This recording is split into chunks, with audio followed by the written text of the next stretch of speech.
Donc voilà, bienvenue à ce LCD en ligne. Donc LCD, c'est les lundis contre la dette qu'on fait au CADTM depuis de longues années maintenant.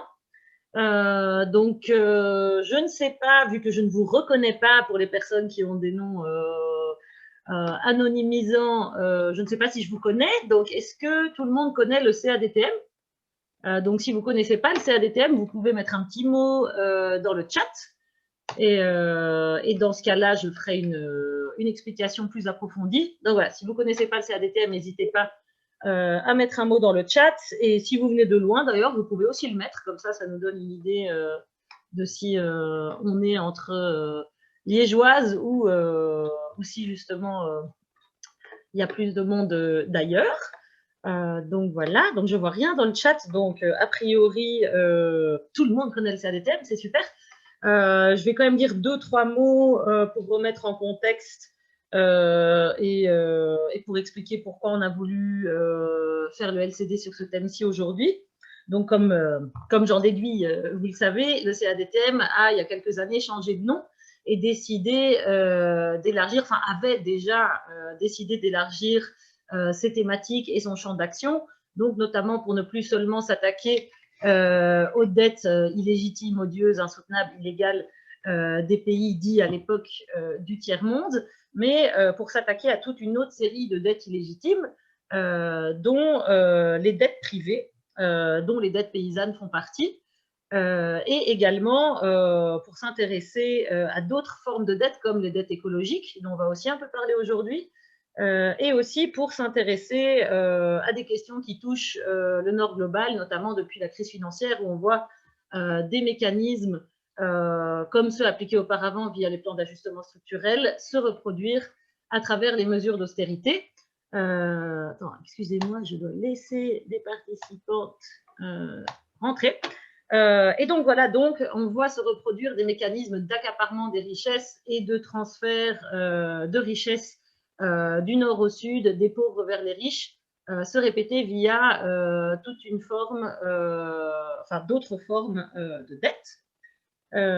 Et donc voilà, et donc en fait plusieurs de ces dettes sont des dettes ou des thématiques auxquelles on va s'intéresser aujourd'hui. Et donc voilà, c'est un peu ça qui nous a donné envie de faire ce LCD aujourd'hui. D'une part, parce que je veux dire, en Inde, il y a depuis maintenant 2 mois, ou presque 2 mois, des luttes paysannes qui s'amplifient, hein, pour ne pas dire évidemment qui commencent, parce que ça fait longtemps que les luttes paysannes sont assez fortes en Inde. Et parce qu'au final, la question paysanne et des luttes paysannes, elle est assez centrale, ou en tout cas, elle s'inscrit de plein de manières dans le travail du CADTM. Donc, il y a les dettes paysannes, comme je l'ai dit, qui sont des dettes privées qui sont imposées, enfin pas imposées, mais en tout cas incitées, et parfois imposées d'ailleurs, envers les paysans, notamment pour respecter une logique productiviste et finalement écocide. Il y a toutes les questions de la révolution verte et d'autres stratégies agricoles et exportatrices qui ont été imposées aux pays du Sud, notamment via les plans d'ajustement structurel et particulièrement la Banque mondiale. Il y a également la dette écologique, donc qui est, je ne vais pas en parler énormément maintenant parce qu'on en parlera plus tard, mais pour le dire en 2-3 mots, une dette finalement historique et géographique et envers la nature et envers les peuples du Sud. Et qui s'inscrit dans une logique extractiviste et d'un modèle de développement qui est basé sur la croissance via l'exploitation de ressources naturelles. Et puis évidemment, il y a le fait que les paysans et les paysannes sont concernés par plein de réformes imposées au nom du service de la dette. Et donc ça impacte grandement et les paysans dans leur vie, dans leur quotidien, dans leurs moyens de subsistance, mais également la souveraineté alimentaire plus généralement des pays ou des régions ou des communautés concernées. Et donc, il y a plein de raisons, en fait, au CADTM qui nous lient à la question paysanne. Et donc, le contexte actuel en Inde était une raison d'en reparler parce que ça faisait un moment qu'on n'avait pas fait de petites soirées comme ça autour de ces questions-là. Et puis, une autre chose que j'ai envie d'ajouter aussi, parce que, bon, voilà, on peut pas... La raison pour laquelle on est en ligne, c'est la pandémie du Covid-19. Et donc, ne l'ignorons pas. Et ce contexte de la pandémie nous a aussi rappelé, enfin nous, je pense qu'on le savait déjà, mais à rappeler à beaucoup de monde à quel point justement la production locale et les paysans étaient essentiels, enfin faisaient partie de ce travail essentiel, mais pourtant invisibilisé, dévalorisé, voire même réprimé depuis trop longtemps. Et donc voilà, donc on avait envie d'en parler aujourd'hui. Donc je ne vais pas en dire plus. En fait, je vais tout de suite laisser la parole à Souchovan, qui fait partie du CADTM Inde et qui est impliqué dans plusieurs luttes et qui va nous parler justement du contexte indien. Et ensuite, Nicolas, qui fait partie du CADTM France, va nous parler, va remettre tout cela dans une perspective plus globale, justement pour parler de comment les paysans nourrissent le monde sans le détruire et comment l'agriculture, enfin l'agroalimentaire détruit le monde sans le nourrir, donc ce déséquilibre profond qui existe dans notre modèle dominant. Et puis on a aussi Pablo qui est avec nous, qui va un peu nous parler de en quoi les politiques imposées au nom du remboursement de la dette impactent la souveraineté alimentaire. Et je vois que Jonathan nous a rejoint. Donc, on n'a pas eu le temps de se débriefer avant, mais Jonathan de Fianne a accepté aussi en dernière minute de passer un moment avec nous ce soir. Et donc, si je ne me trompe pas, Jonathan, tu nous parleras un peu plus du contexte belge, des luttes paysannes en Belgique. Et si tu veux dire un mot aussi sur ce qui se passe au plan international au niveau de l'ONU, tu es bienvenu. Donc voilà, bienvenue à toi, Jonathan, et merci à tout le monde d'être là. Et Souchovan, je te laisse tout de suite la parole. Ah oui, excusez-moi, pardon, si vous avez une question ou si vous voulez prendre la parole, mettez votre nom dans le chat et je vous donnerai la parole ensuite. Bonsoir à toutes et à tous. En fait, après une longue série de fêtes des mouvements progressistes et sociaux, il y a des nouvelles positives dans ce pays. Et, on est sécué par un fort mouvement de paysans. En fait, c'est la plus grande mobilisation depuis que le parti fasciste, le BGP, est au pouvoir. En fait, le BGP était élu en 2014 et après, ça s'était répété en 2019. Donc, c'est la plus grande mobilisation en Inde. Et elle dépasse toutes les autres en termes numériques et en termes d'impact politique. Des dizaines de milliers de paysans ont encerclé la capitale indienne, New Delhi, avec l'intention d'y camper pendant des semaines, voire des mois, jusqu'à ce que les lois anti-paysans ne soient pas abrogées. Les paysans revendiquent l'abrogation de 3 lois gouvernementales.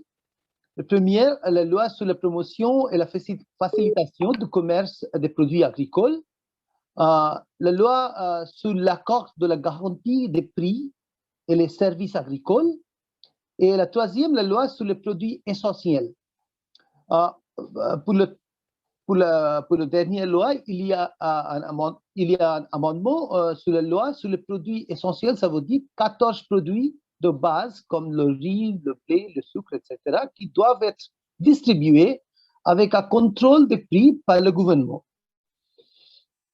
L'objectif central de ces 3 lois, la loi sur la promotion et la facilitation du commerce des produits agricoles 2020, la loi sur l'accord sur la garantie des prix et les services agricoles et la loi sur les produits essentiels, amendement en fait, et d'encourager les investissements privés des sociétés agro-industrielles, nationales et étrangères dans la production, la transformation, le stockage, le transport et la commercialisation des produits agricoles dans le pays et à l'étranger. En fait, le lobbying en faveur des investissements directs étrangers dans l'agriculture indienne par les multinationales de l'agrobusiness dure depuis un certain temps déjà. En fait, il y a eu quelques investissements directs étrangers, IDE en français, non? FDI, c'est investissement direct étranger en français, Foreign Direct Ah, Investment. pardon, j'avais pas mon micro. C'est ça, investissement direct étranger. Ouais. Ok, merci, merci. Ouais. Et donc, il y a déjà eu quelques investissements directs étrangers dans le secteur, dans l'agriculture indienne, en particulier dans l'agriculture contractuelle pour certains produits, mais, mais cette fois, ces promulgations ouvrent la voie à une poussée importante des investissements dans l'agriculture. Donc, les réformes et la commercialisation sont donc les éléments essentiels de ces textes. Aussi, le gouvernement vise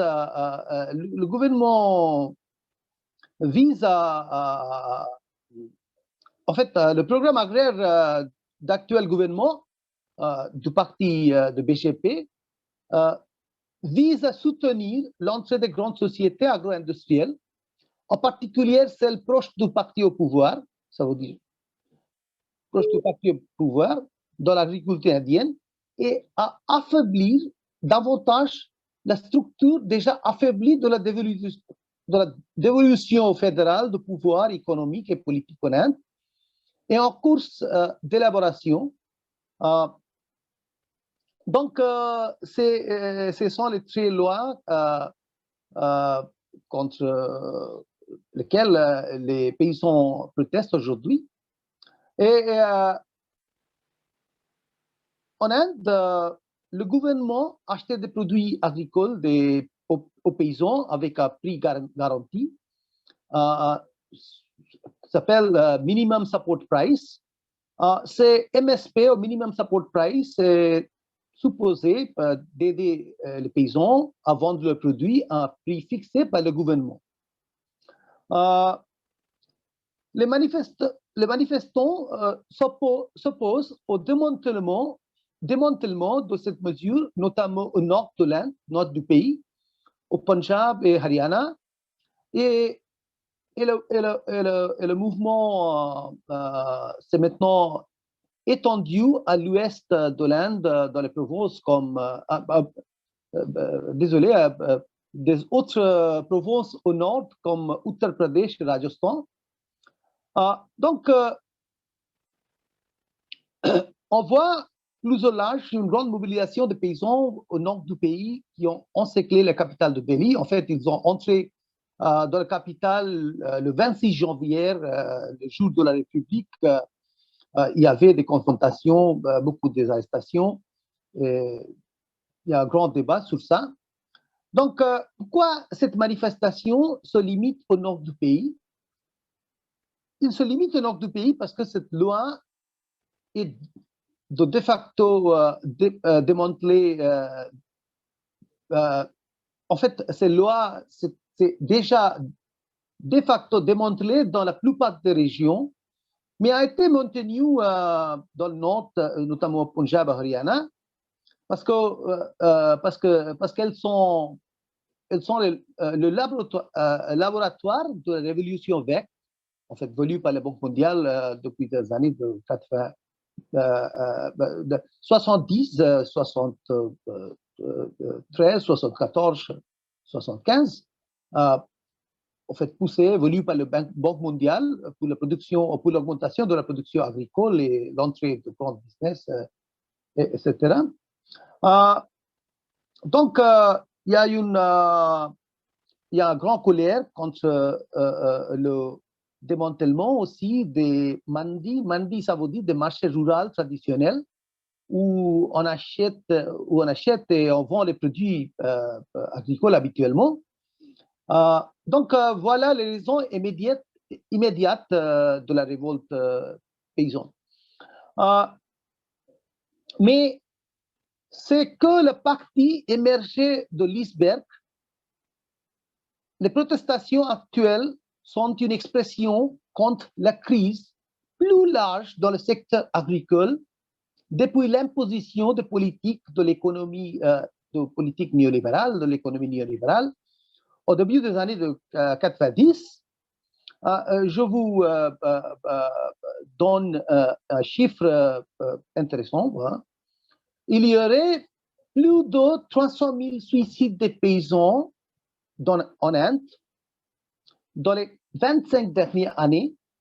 Ouais, 25, c'est 300 000, plus de 300 000, c'est selon les déclarations officielles. Hein. Mais nous pensons que le chiffre, suicide, mais nous pensons que ces chiffres de suicide, en fait, les chiffres réels seront beaucoup plus élevés. Et ces suicides, c'est à cause de l'endettement sévère, à cause d'un endettement sévère des paysans. Et cet endettement qui dure depuis 30 ans, à cause de parce que les diverses subventions sur les pesticides, les engrais, l'eau pour l'irrigation, l'électricité ont été démantelées successivement. Donc, comme j'explique que cette mobilisation actuelle est une expression contre la crise plus large. Hein. Ça s'est éclaté autour du sujet de MSP, de prix garantisé, prix minimum. Et comme on voit en Inde et partout peut-être, traditionnellement, les paysans étaient en difficulté lorsque la production était faible, mais aujourd'hui, c'est le cas également quand la production est forte, parce que le marché et le grand capital décident des prix. En fait,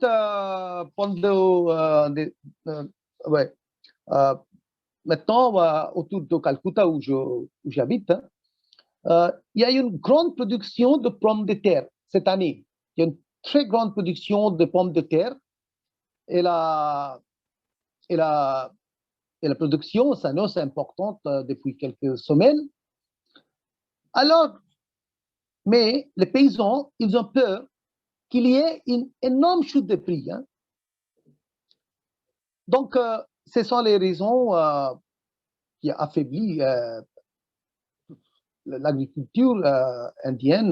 L'agriculture indienne est en grande crise depuis le 20-25 ans dernier. En fait, il y avait des débats, il y avait des discussions sur ce sujet au niveau gouvernemental aussi. Et il y avait plusieurs comités pour étudier cette crise. Et des comités mis en place par le gouvernement, c'était prononcé par un prix minimum garanti, le minimum support price, MSP, correspondant au coût de production plus 50%. Mais au lieu de mettre en place ces recommandations, le gouvernement a aboli le minimum support. Le gouvernement veut abolir le minimum support price. Donc, ce sont les raisons pour que les paysans luttent. Il y a des mobilisations à Delhi et dans les autres parties de le pays aussi. Donc, les projets de loi sur l'agriculture ainsi que les nouveaux codes de travail sont donc des tentatives de mettre en œuvre un programme qui bénéficie d'un large soutien au sein de la grande bourgeoisie. En fait, ces tentatives de loi sur l'agriculture, nouveau code de travail, c'est des réponses de la droite à la crise agraire. Il y a 4 ans qu'on remarque une coordination des paysans avec plus de 200 organisations de paysans qui s'appellent All India Kisan Sangharsh Coordination Committee, comité pour la coordination des luttes des paysans en Inde. Et on a, on a remarqué des grandes mobilisations à Delhi, à Mumbai et partout en Inde en 2018 aussi. Et donc maintenant, c'est cette coordination qui organise la plupart des actions. Mais il y a aussi de nombreuses mobilisations spontanées avec le soutien de la société civile et des couches moyennes, notamment au Punjab. Ils ont réuni une impressionnante coalition des petits et des grands agriculteurs et même quelques organisations de travailleurs agricoles. Ils ont également très bien réussi à diffuser les mouvements. Et on peut faire la synthèse que le mouvement de paysans est en fait un contre-feu face au déplacement à droite de la société, à l'extrême droite au pouvoir. Donc, voilà, c'est pour nous, c'est un défi. L'année dernière, il y avait des mobilisations sur le changement de loi sur la citoyenneté, les lois discriminatoires. Hein. Mais les mobilisations contre des nouvelles lois sur la citoyenneté, largement menées par la gauche et les musulmans en Inde, ça, en fait, ça s'est unifié. Oui, bien sûr, il avait unifié le camp anti-Modi. Modi, c'est le premier ministre de l'Inde. Mais aussi, il avait homogénéisé le soutien de droite, d'extrême droite au gouvernement, parce qu'il y avait une grande polarisation. Hein. Mais maintenant, la mobilisation de paysans est un défi pour le BJP. En effet, des gens qui avaient voté pour lui sont détournés. Donc, quels sont donc un des plus grands acquis de ce mouvement, c'est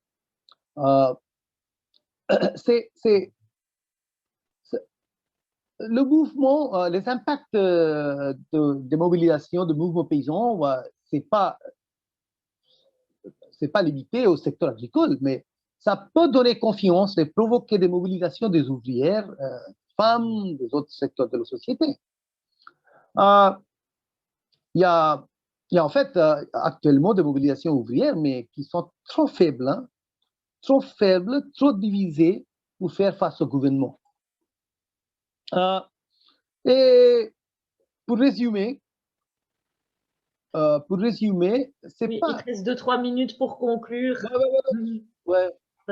Pour résumer, ce mouvement n'est pas un mouvement révolutionnaire, hein, mais il y a une dimension anticapitaliste forte, hein, contre les grandes sociétés agro-industrielles, l'agriculture contractuelle, la mainmise des grandes entreprises sur les terres comme Pepsi, etc., qui ont des contrats individuels avec les paysans et qui contrôlent le marché. Donc, notre espoir doit naître du fait que l'agenda néolibéral continue de faire face à des défis venant de la base. Même si tous les partis politiques sont cooptés par l'agenda néolibéral en Inde. La force et la faiblesse du mouvement et ses chances de succès dépendent de la détermination sans faille dont font preuve des agriculteurs, des paysans de Punjab, dirigés pour la plupart par différentes organisations qui se considèrent politiquement parlant comme plus radicales que les partis de gauche existants. Ce n'est pas une mobilisation pour le pouvoir d'État, comme le prétendent les maoïstes, hein, mais ce n'est pas aussi un mouvement de paysans riches, comme dit une grande partie de la gauche. Hein. C'est un mouvement où la majorité lutte pour sa survie immédiate et à long terme. Et pour la gauche, c'est important qu'il faut prendre l'initiative, construire une bataille contre le néolibéralisme et l'extrême droite en Inde.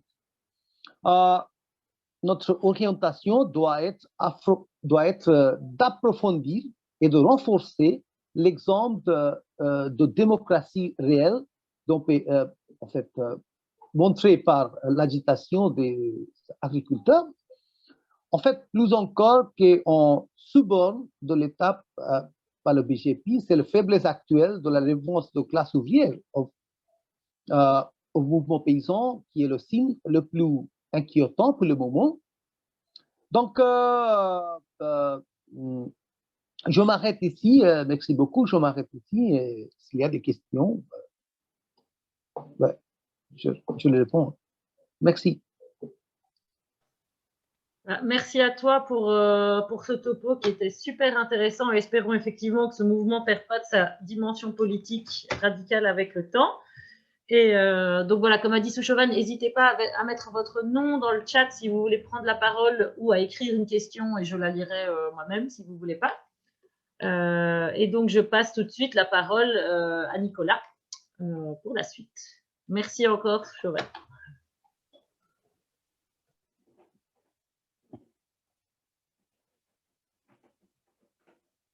Oui. Bonsoir à tout le monde. Je vais essayer de rebondir sur l'intervention de Sushova. Bon, ça me mélange un petit peu tout, parce qu'il a dit beaucoup de choses. J'ai voulu titrer mon intervention d'une manière un petit peu particulière. Je dis « L'agriculture paysanne nourrit le monde sans le détruire ». Et ça, c'est la lutte de l'agriculture paysanne qu'on voit là. Elle est face à l'agriculture industrielle qui détruit le monde sans le nourrir. C'est un peu schématique ce que je dis, mais je vais essayer de développer ça parce que ce qui se passe, se passe dans beaucoup d'autres pays, bien sûr, mais pas avec une telle dimension qu'en Inde actuellement. C'est vraiment la plus grande bataille, lutte pacifique du peuple contre la tyrannie du capital, en quelque sorte, contre les grands décideurs capitalistes. Qu'est-ce qu'ils veulent, les grands décideurs, les grands détenteurs de capitaux? Ils veulent que l'agriculture se transforme en machine à cash, à gagner de l'argent. Or, il est évident que la petite agriculture locale, telle qu'elle existe en Inde, n'est pas le cas, même si, effectivement, il y a certainement des tas de gens qui gagnent de l'argent avec les productions agricoles, mais ça n'est pas du tout l'équivalent de ce qu'une production industrielle comme en Europe peut faire pour ces gens-là. Donc, cette agression des lois de Narendra Modi, c'est pour transformer une agriculture qui, au bout du compte, assure la nourriture d'une grande partie de la population mondiale contre une agriculture qui essaye de gagner de l'argent, mais qui n'a pas beaucoup d'intérêt pour nourrir la population mondiale. Ce n'est pas son sujet. Donc, cette bataille est une bataille monumentale qui s'est livrée dans d'autres pays, qui continue à se livrer. Je dirais d'une certaine manière que les paysans indiens interviennent comme gardiens de notre humanité. Effectivement, si un jour se reproduisait un effondrement comme celui de la Seconde Guerre mondiale, une grippe espagnole, une raréfaction du pétrole qui pourrait bien se produire prochainement, eh bien, nos supermarchés seraient vides. Je parle ici, mais ailleurs, dans beaucoup d'endroits où il y a des supermarchés. Ce qui n'est pas le cas en Inde, ou enfin peu, parce que la majorité des paysans sont si pauvres qu'ils ne peuvent pas aller au supermarché, pas que je sache. 70% de la population indienne vit avec un demi-dollar par jour et la moitié de la population indienne est paysanne. Donc, eux, ils luttent pour leur survie parce que, en fait, déréguler l'agriculture indienne, comme c'est la volonté du gouvernement, c'est faire exactement ce qui a été fait en Europe au moment où on a dérégulé le prix du lait. Ça a fait une explosion de pauvreté chez les producteurs de lait et ça a fait un agrandissement de ceux qui ont pu résister avec difficulté parce que même s'ils ont pu résister, ils perdent de l'argent. Mais on est dans un pays où il y a des lois sociales, ce qui n'est pas le cas de l'Inde. Donc, ces paysans indiens se battent vraiment le dos au mur. Dans le système de la contractualisation qui est proposé par Narendra Modi dans ses lois, eh bien, on met face à face, dans un combat inégal, le petit producteur avec des entreprises très puissantes. C'est évidemment un combat perdu d'avance. On connaît cette chose-là justement pour le lait en Europe où on a, par exemple, en France, un producteur qui s'appelle Beignet, qui est le premier producteur mondial de lait transformé. Eh bien, les paysans qui livrent leur lait, ils ont bien du mal à s'en sortir parce que le prix n'est pas assez élevé. En fait, le but de cette industrialisation de l'agriculture, c'est de fournir de la matière première pour l'exportation, pour les commerces, pour la transformation, l'agroalimentaire, parce que ça permet de faire des profits, comme je l'ai dit.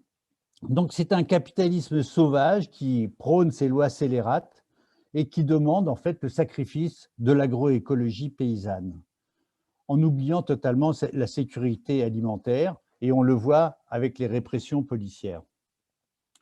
En fait, l'agriculture industrialisée, c'est, au bout du compte, un système de destruction, voilà, de destruction définitive d'une ressource. Ça paraît absolument incroyable de dire ça, mais en réalité, on est face à une agriculture paysanne, espérons-le, agroécologique, qui est pérenne, avec une agriculture industrielle qui est non pérenne parce qu'elle détruit. Qu'est-ce qu'elle détruit? Elle détruit la ressource qui est la fertilité des sols avec des engrais, des pesticides, avec une utilisation du pétrole absolument insensée qui a pour résultat de réchauffer la planète et de faire disparaître la vie des sols, la vie des insectes, les oiseaux, etc. C'est une histoire qu'on connaît depuis maintenant 60 ans. Rachel Carson a écrit Le Printemps silencieux en 1960. On est donc en 2020 et cette agriculture industrielle continue sa destruction partout où elle apparaît. Ce qui est vraiment terrible et vraiment bravo, enfin bravo, je ne sais pas si je peux dire bravo, mais moi je suis admiratif de ces Indiens qui osent affronter le pouvoir et la police parce que ils travaillent pour nous tous. Ce sont des gardiens de l'humanité. Vandana Shiva, la Via Campesina, etc., expliquent que la petite agriculture nourrit aujourd'hui 75% de la population mondiale avec 25% des terres. C'est encore trop pour le grand capitalisme. 25% des terres, non, il faut prendre ces terres, ça ne va pas du tout. Et cette offensive de l'industrialisation agricole, elle a commencé en réalité avec le plan Marshall après la Seconde Guerre mondiale. Le résultat, ce sont des déforestations partout, des monocultures qui se sont construites avec un libre-échange et des dettes illégitimes. En France, ça a été le remembrement de la Révolution verte, avec les primes PAC, les dettes et les subventions. Résultat, depuis la guerre, on est passé de 10 millions à 1 million de paysans. La sécurité alimentaire de la France n'existe pas, en fait. Même si c'est un grand pays producteur agricole, il n'y a pas de sécurité alimentaire parce qu'il y a beaucoup d'importations et il y a peu de production, justement, paysanne qui ne résisterait pas à un choc, à un effondrement comme celui dont j'ai parlé. En Amérique du Sud, c'est pareil. Il y a des fermes de milliers d'hectares, voire 10 000 hectares, et ça a créé une grande pauvreté au point que la Bolsa Familia a été obligée d'être voté pour venir en aide à tous ces paysans complètement appauvris qui ne pouvaient plus vivre. En Chine, c'est un peu la même chose, sauf que la Chine a encore conservé 300 ou 400 millions de paysans, de petits paysans. Mais elle a développé des fermes-usines dans un landless system, c'est-à-dire un système où il n'y a pas de terre, qui est dramatique au point de vue des pollutions. En Chine, il y a beaucoup de problèmes et je pense qu'il va y avoir de plus en plus de problèmes parce que l'urbanisation plus la désertification, ce sont 2,5 millions d'hectares qui disparaissent chaque année, alors que la Chine, elle, n'a que 10% des terres pour nourrir 20% des habitants de la planète. Je fais ce petit survol parce que c'est important de replacer ce qui se passe en Inde sur l'ensemble de la planète. En Afrique, on connaît les accaparements de terre qui sont vraiment dans des proportions considérables, accaparements de terre qui vont avec accaparement de l'eau douce. Bon, il n'y a pas que là.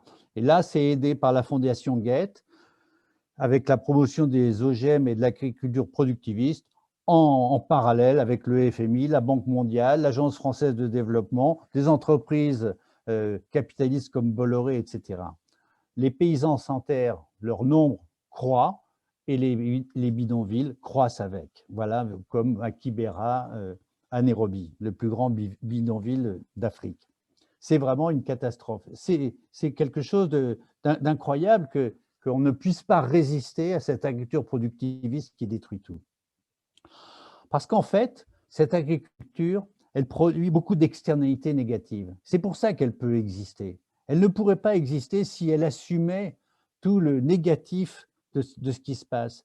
Elle privatise les biens communs, elle extrait des métaux pour le machinisme, elle extrait du pétrole, du gaz, elle détruit les forêts, elle pollue les eaux douces, etc. C'est un extractivisme absolument immense qui détruit la nature, qui fait disparaître la fertilité, qui produit des émissions de gaz à effet de serre absolument colossales. D'après l'association Grain, l'agroalimentaire, c'est-à-dire l'agriculture industrielle plus la transformation telle qu'on la connaît dans les pays dits industrialisés, eh bien, pour l'association Grain, c'est à peu près 50% des gaz à effet de serre. Ça comprend les transports, ça comprend tout. Il y a aussi le protoxyde d'azote, N2O, qui est produit par l'évaporation des engrais azotés. Protoxyde d'azote qui est 320 fois plus réchauffant, 360 fois plus réchauffant que le CO2. Voilà. Donc, on est face à une agriculture industrielle qui dit qu'elle nourrit le monde, mais en fait qui détruit la ressource. C'est quelque chose qui est difficile à admettre, à comprendre qu'aujourd'hui, il y a une telle attaque de l'agriculture industrielle, de la finance internationale sur un pays comme l'Inde, où les paysans survivent déjà difficilement avec leur petite production agricole et leur petite surface, d'imaginer qu'on va, en fait, on va les faire mourir. C'est pas possible autrement. Qu'est-ce qu'ils vont devenir? Il n'y a aucune aide qui va leur permettre de se nourrir quand ils arriveront dans les bidonvilles. Parce que là, c'est ça le but. Le but, c'est de les faire en grande partie disparaître.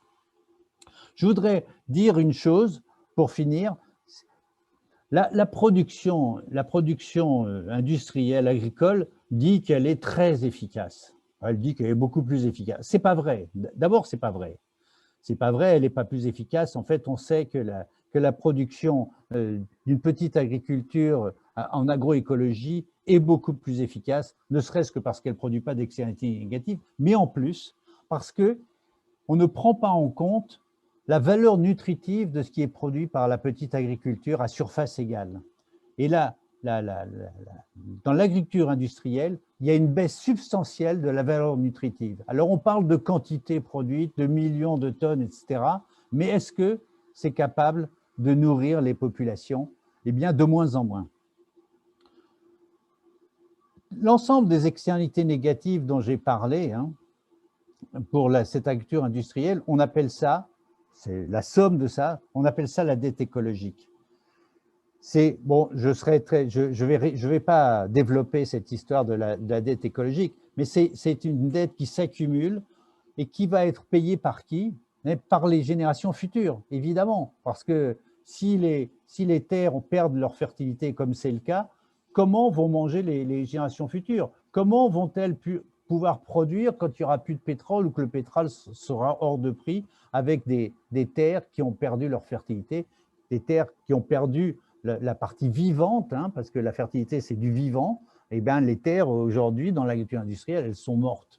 Et s'il n'y a pas d'engrais et de pesticides, eh bien, elles produisent rien du tout. Donc, on est dans une totale folie. Voilà. L'agroécologie paysanne, en réalité, est la seule capable de nourrir le monde sans le détruire. Voilà, il y a un livre de Vandana Shiva qui s'intitule « Qui nourrit réellement l'humanité ?» et la réponse, c'est bien celle-là.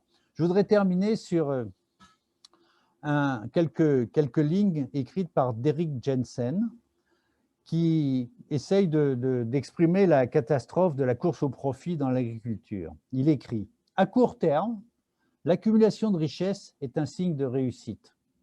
Mais nous perdons parce qu'à agir ainsi, nous abandonnons notre empathie, notre humanité animale, et nous perdons vraiment parce que la civilisation industrielle tue la planète, ce qui signifie que tout le monde est perdant. » Il ajoute « Nous pouvons démanteler ce système politique qui privilégie les riches, ce système économique extractiviste. Nous pouvons détruire l'économie industrielle qui détruit, elle, le véritable monde physique. » Voilà, la lutte des paysans indiens, c'est une formidable résistance. Si nous pouvons l'aider, faisons-le. Là, c'est ce qu'on fait à une toute petite échelle. Merci.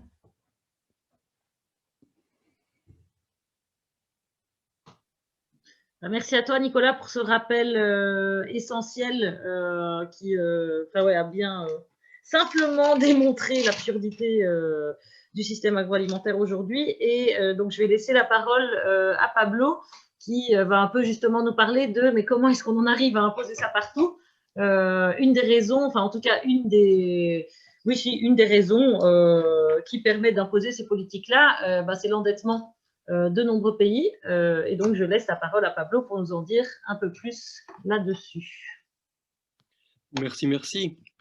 Est-ce que tu sais me donner le contrôle pour que je puisse mettre mon petit PowerPoint? Pardon, je te donne le contrôle. Alors. Tu y arrives. Oui, il faut juste. J'avais pas prévu.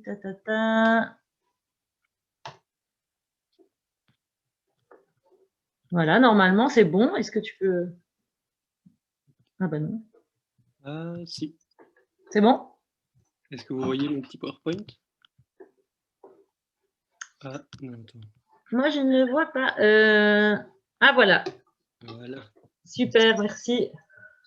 Ben donc, moi, je vais continuer en disant quelques mots sur la souveraineté alimentaire. Et je vais insister sur en quoi la problématique de l'endettement entrave sa mise en œuvre, donc d'abord au sud et puis ensuite ici en Belgique. Donc la souveraineté alimentaire, brièvement, même si la définition est sujette encore à débat, on considère que c'est le droit des individus et des États à définir leur politique et système alimentaire et agricole sans entrave de la part d'un tiers. Et donc à cela, on ajoute souvent l'importance de la disponibilité d'une alimentation suffisante, de bonne qualité, saine, économiquement abordable et culturellement appropriée. Et donc, dans les pays du Sud, la souveraineté alimentaire qui est fortement basée sur l'agriculture familiale et ou paysanne, subit depuis plusieurs années, subit depuis plusieurs décennies des offensives de plusieurs acteurs qui essayent de connecter de plus en plus les États aux marchés internationaux. Et dans cette offensive, la dette joue un rôle clé puisque c'est elle qui va servir de levier à l'implantation politique néolibérale qui érode la souveraineté alimentaire. Et donc parmi ces politiques, donc pour ne pas être trop long, j'ai choisi d'en reprendre 3 que je vais vous présenter. Donc la première, c'est la réduction des dépenses publiques qui sont jugées improductives et coûteuses. Et donc ces dépenses qui servent généralement à financer la santé ou l'éducation, on impose aux États de les réduire Et donc avec ça, on rentre facilement dans des mécanismes d'exclusion des plus pauvres et de paupérisation d'une partie de la population, en général la plus vulnérable. Et donc, cette situation débouche généralement facilement sur des stress alimentaires. Donc ensuite, la deuxième politique dont je vais parler, c'est la suppression des barrières commerciales. Donc, c'est-à-dire qu'on va pousser les pays endettés à entrer dans des accords de partenariat économique, notamment pour permettre aux pays du Nord d'écouler leurs excédents à bas prix. Et donc, ces pays se retrouvent inondés par des produits bon marché, face auxquels les petits commerçants et les petits producteurs ne peuvent pas tenir la concurrence et sont donc forcés d'abandonner leurs activités productives. Et donc, bien entendu, ça entraîne d'abord un appauvrissement de cette frange de la population qui doit cesser ses activités. Et ensuite, donc, elle qui va aussi se retrouver facilement dans des situations de stress alimentaire. Et ensuite, ça entraîne une baisse de l'autosuffisance de la population dans son ensemble, puisque on produit de moins en moins ce qui va être consommé au niveau national.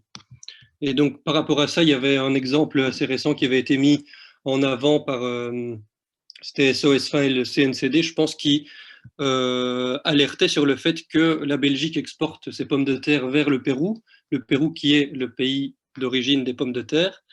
Et donc, le marché péruvien se retrouve inondé de pommes de terre belges qui viennent concurrencer les producteurs locaux et donc qui se retrouvent dans des situations économiques difficiles et donc qui fragilisent leur sécurité alimentaire.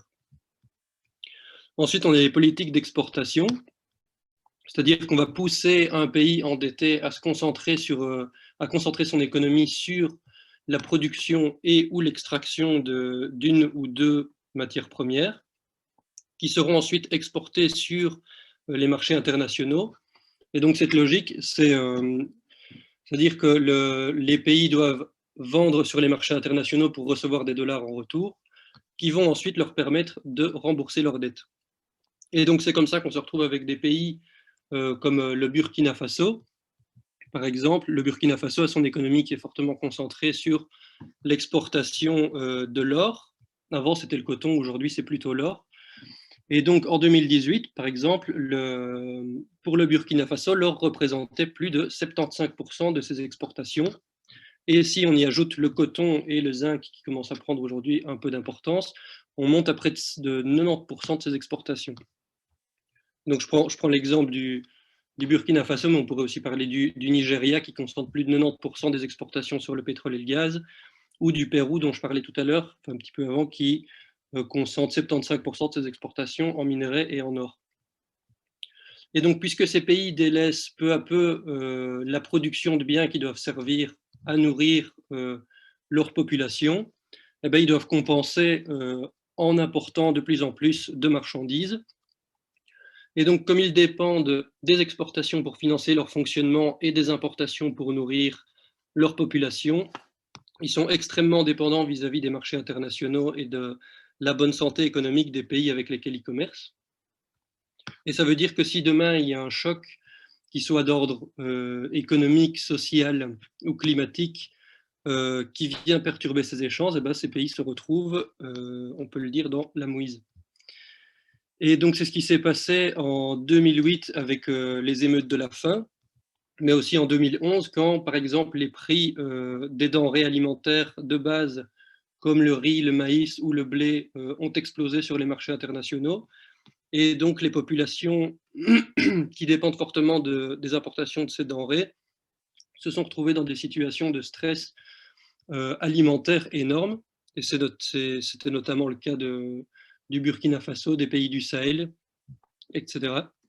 Et donc pour conclure cette petite partie sur les pays du Sud, le problème c'est qu'on se retrouve avec des institutions financières internationales comme la Banque mondiale ou le FMI qui vont utiliser l'endettement des pays, pardon, mais aussi des institutions nationales comme la coopération belge, par exemple, qui, en orientant ses financements, va pousser les pays relativement faibles sur le plan économique à rentrer en concurrence avec le monde entier et donc à abandonner toute idée de souveraineté alimentaire, et ce au profit des marchés, des multinationales et des puissances dominantes. Pardon, j'ai oublié mon PowerPoint. Et donc, en ce qui concerne la Belgique, donc même si c'est beaucoup moins flagrant parce qu'on ne va pas se retrouver dans des situations de stress alimentaire comme c'est possible au Sahel, comme l'a expliqué juste avant moi Nicolas Cerciron, il y a de nombreux facteurs et d'indicateurs qui nous indiquent qu'il est urgent de repenser nos systèmes de production et nos modes d'organisation vis-à-vis de l'agriculture et de l'alimentation en général. Et donc, je voulais rebondir sur deux petits événements de l'année dernière. Donc, d'abord, c'est le fait que les Nations Unies nous avaient avertis sur le fait que la crise du Covid pouvait entraîner des pénuries alimentaires importantes partout dans le monde, donc même dans les pays occidentaux, à cause de la perturbation des échanges internationaux. Et ensuite, c'est le fait que plusieurs universitaires renommés belges, parmi lesquels Olivier de Schutter, avaient adressé une carte blanche au gouvernement belge l'année dernière, je crois que c'était en avril, pour leur rappeler l'importance d'établir une autonomie alimentaire minimale en Belgique, et donc l'importance de mettre en avant des unités de production alimentaire locales qui soient plus décentralisées, qui soient plus diversifiées, et donc qui soient plus résilientes pour assurer un approvisionnement sécurisé à la population, même en cas de crise ou de choc qui soient d'ordre sociaux, économiques ou environnementaux.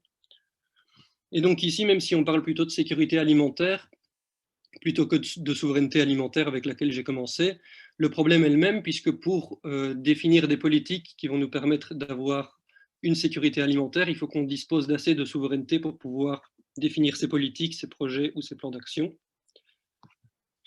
Et donc, ces idées, donc, elles vont complètement à l'encontre des politiques néolibérales qui sont notamment promues sous prétexte de réduire l'endettement public belge.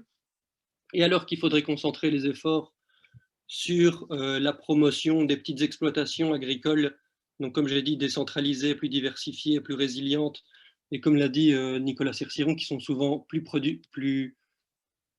productrices à surface équivalente, l'État va adopter des politiques qui vont complètement dans le sens contraire. Donc par exemple, on a les fameux accords de libre-échange qui vont favoriser l'importation, souvent sur plusieurs milliers de kilomètres, de produits qui pourraient être produits ici, et à l'inverse, on va exporter des produits qui pourraient être consommés localement, comme les pommes de terre, avec l'exemple du Pérou tout à l'heure. Et donc, en plus de favoriser inutilement des échanges internationaux qui ont un coût social, économique et environnemental, on se rend dépendant de la conjoncture internationale et de la santé des marchés, comme je disais tout à l'heure avec les pays du Sud.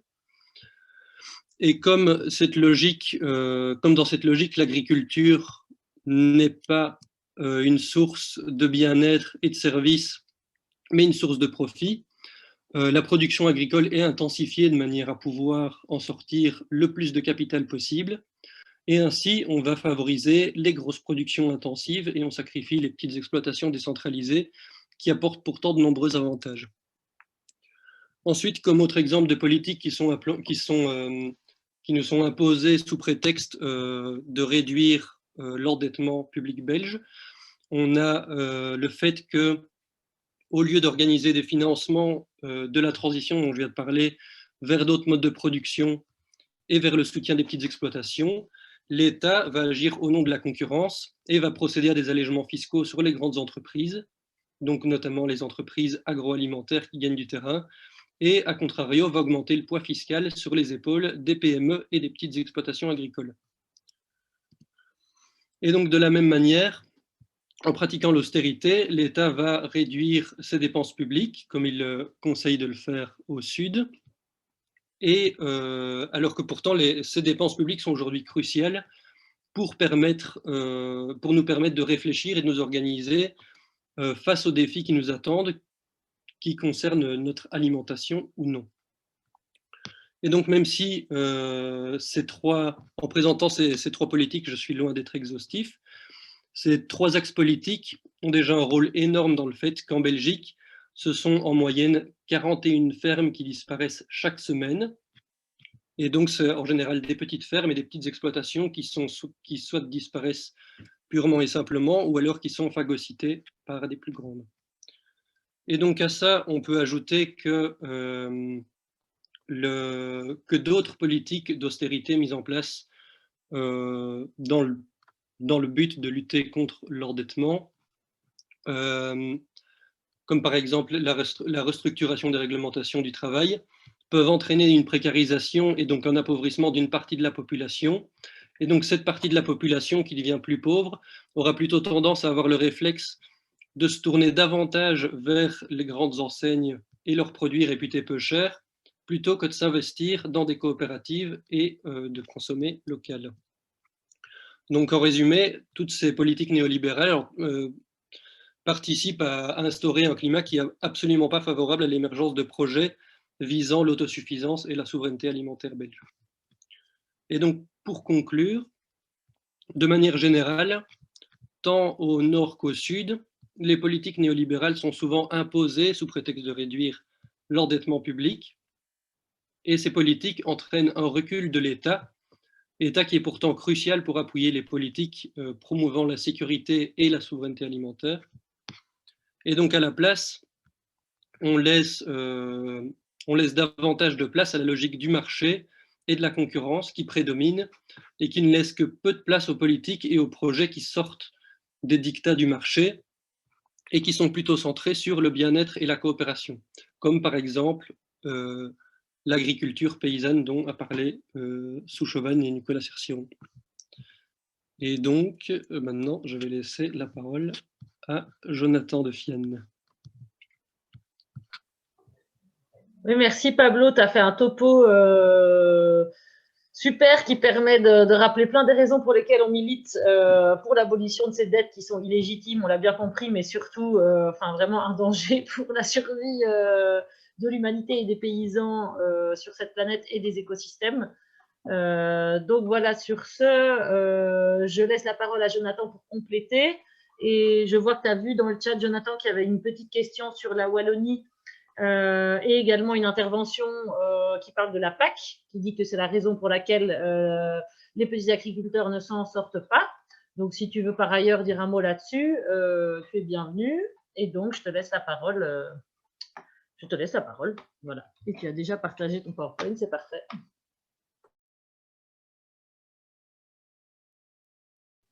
Et voilà, par contre, j'avais pas le micro. Bonsoir à tous. Donc moi je m'appelle Jonathan, je travaille pour l'ONG qui s'appelle FIAN. Et voilà, je vais essayer de vous parler des luttes paysannes parce que nous, chez FIAN, c'est ce qu'on fait. Alors attendez, j'essaye de gérer un peu ce PowerPoint. Hop, si je fais un panorama. Ouais. Alors du coup, juste sur les questions sur le chat, bon pour moi c'est assez... c'est à la fois passionnant d'intervenir et à la fois très difficile parce que du coup, nous, c'est vrai que dans l'ONG, on fait que travailler sur la question des luttes paysannes. Il y a deux aspects en fait qu'on défend. Donc FIAN, c'est une ONG qui défend le droit à l'alimentation, une ONG internationale, mais nous on travaille pour la section en Belgique. Et il y a deux aspects. Donc le premier, c'est ce qu'on appelle l'aspect souveraineté alimentaire, donc vraiment paysan, ce dont on parle ce soir. Il y a aussi un aspect qu'on appelle l'accès à l'alimentation, où là on se met plus du côté des mangeurs, c'est-à-dire des consommateurs, et on se dit quelles sont les raisons pour lesquelles les personnes n'arrivent pas à accéder à une alimentation de qualité, saine, nutritive. Donc les questions, comme je partage mon écran, je vois plus les questions sur le chat, mais en gros il y avait l'idée sur où est-ce qu'on en est par rapport à la Wallonie. Là-dessus, c'est assez compliqué de donner des détails, mais par contre, je peux vous renvoyer vers des études qui ont été faites par Philippe Barré, j'en ai mis une dans le chat, qui met en fait un panorama assez exclusif, assez général sur les filières en Wallonie surtout. Et il montre à quel point certaines, mais c'est ce qui a été dit par Pablo juste avant, mais certaines filières sont tout à fait d'exploitation et d'exportation. La pomme de terre, la betterave à sucre, qui prennent des surfaces énormes.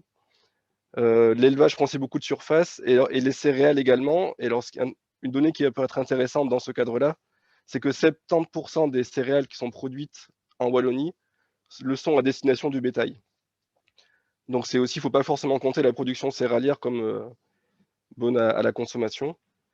Et grosso modo, d'après Philippe Barré, si on prend la Wallonie, qui est quand même une zone assez agricole, est en fait suffisante en surface pour alimenter toute la Wallonie et Bruxelles. Pour la Flandre, c'est plus compliqué parce qu'il y a plus de densité de population. Mais, et alors le scénario en 2 secondes, ça serait de dire on limite l'élevage aux montagnes dans les prairies et on fait basculer toutes les productions céréalières et de pommes de terre, soit en céréales, soit en maraîchage. Et en gros, on pourrait à peu près tenir la route avec des calculs entre les volumes produits en Belgique et la consommation des populations wallonnes et bruxelloises. Et sur les aides de la PAC, bon là, c'est hyper compliqué, mais clairement, ce qui est dit est vrai. Mais comme je ne vais pas parler trop longtemps, parce que j'ai déjà essayé d'improviser un PowerPoint un peu trop long, du coup, je vais juste vous montrer quelques petits des données là, qui ont déjà été données en fait en partie par Pablo. Hein. Mais là, on voit, donc pour commencer mon exposé sur les luttes paysannes, quelques données qui montrent en fait assez pessimistes, mais moi je trouve que c'est important de le rappeler, c'est qu'en fait, en ce moment, ça fait 50 ans quoi, que la paysannerie se fait laminer en Belgique, en Europe en général, qu'avant la Première Guerre mondiale, donc en gros il y a 100 ans, c'était la moitié de la population qui était paysanne, quoi. La moitié de la population qui travaillait dans des fermes. Et maintenant, on est à 2% à peu près de la population. Donc on imagine comme les rapports de force ont changé, comme tout a changé. Ici, on voit souvent ces chiffres-là mais ils sont en fait assez récents, ça remonte qu'à 1980, c'est-à-dire que c'est quand même pas si vieux que ça au niveau de l'histoire de la paysannerie. Mais donc on peut voir, ici c'est la Wallonie, que ça a baissé de 67%, on avait 40 000 exploitations. Maintenant en 2018, en tout cas, on en avait 12 000. Un autre chiffre qui est intéressant ici, c'est la surface agricole, parce que elle a un petit peu baissé, mais elle est quand même restée plus ou moins la même. On avait 783 000 hectares, maintenant on en a 733 000. Donc là, ce qu'il faut bien comprendre, ça a été dit un petit peu par rapport à la PAC, mais c'est important, c'est-à-dire que les fermes, en fait, sont concentrées. On est passé de petites exploitations de quelques hectares à maintenant des fermes qui font en moyenne 30 hectares, mais souvent une ferme qui va faire plus, mais j'ai les chiffres après. Ici, c'est bon, c'est un petit peu ce chiffre-là, mais c'est pour vous dire, à gauche, donc il y a plusieurs pays d'Europe, mais donc ici c'est la Belgique, avec des fermes qui font plus que 100 hectares. Et donc on en a 2190.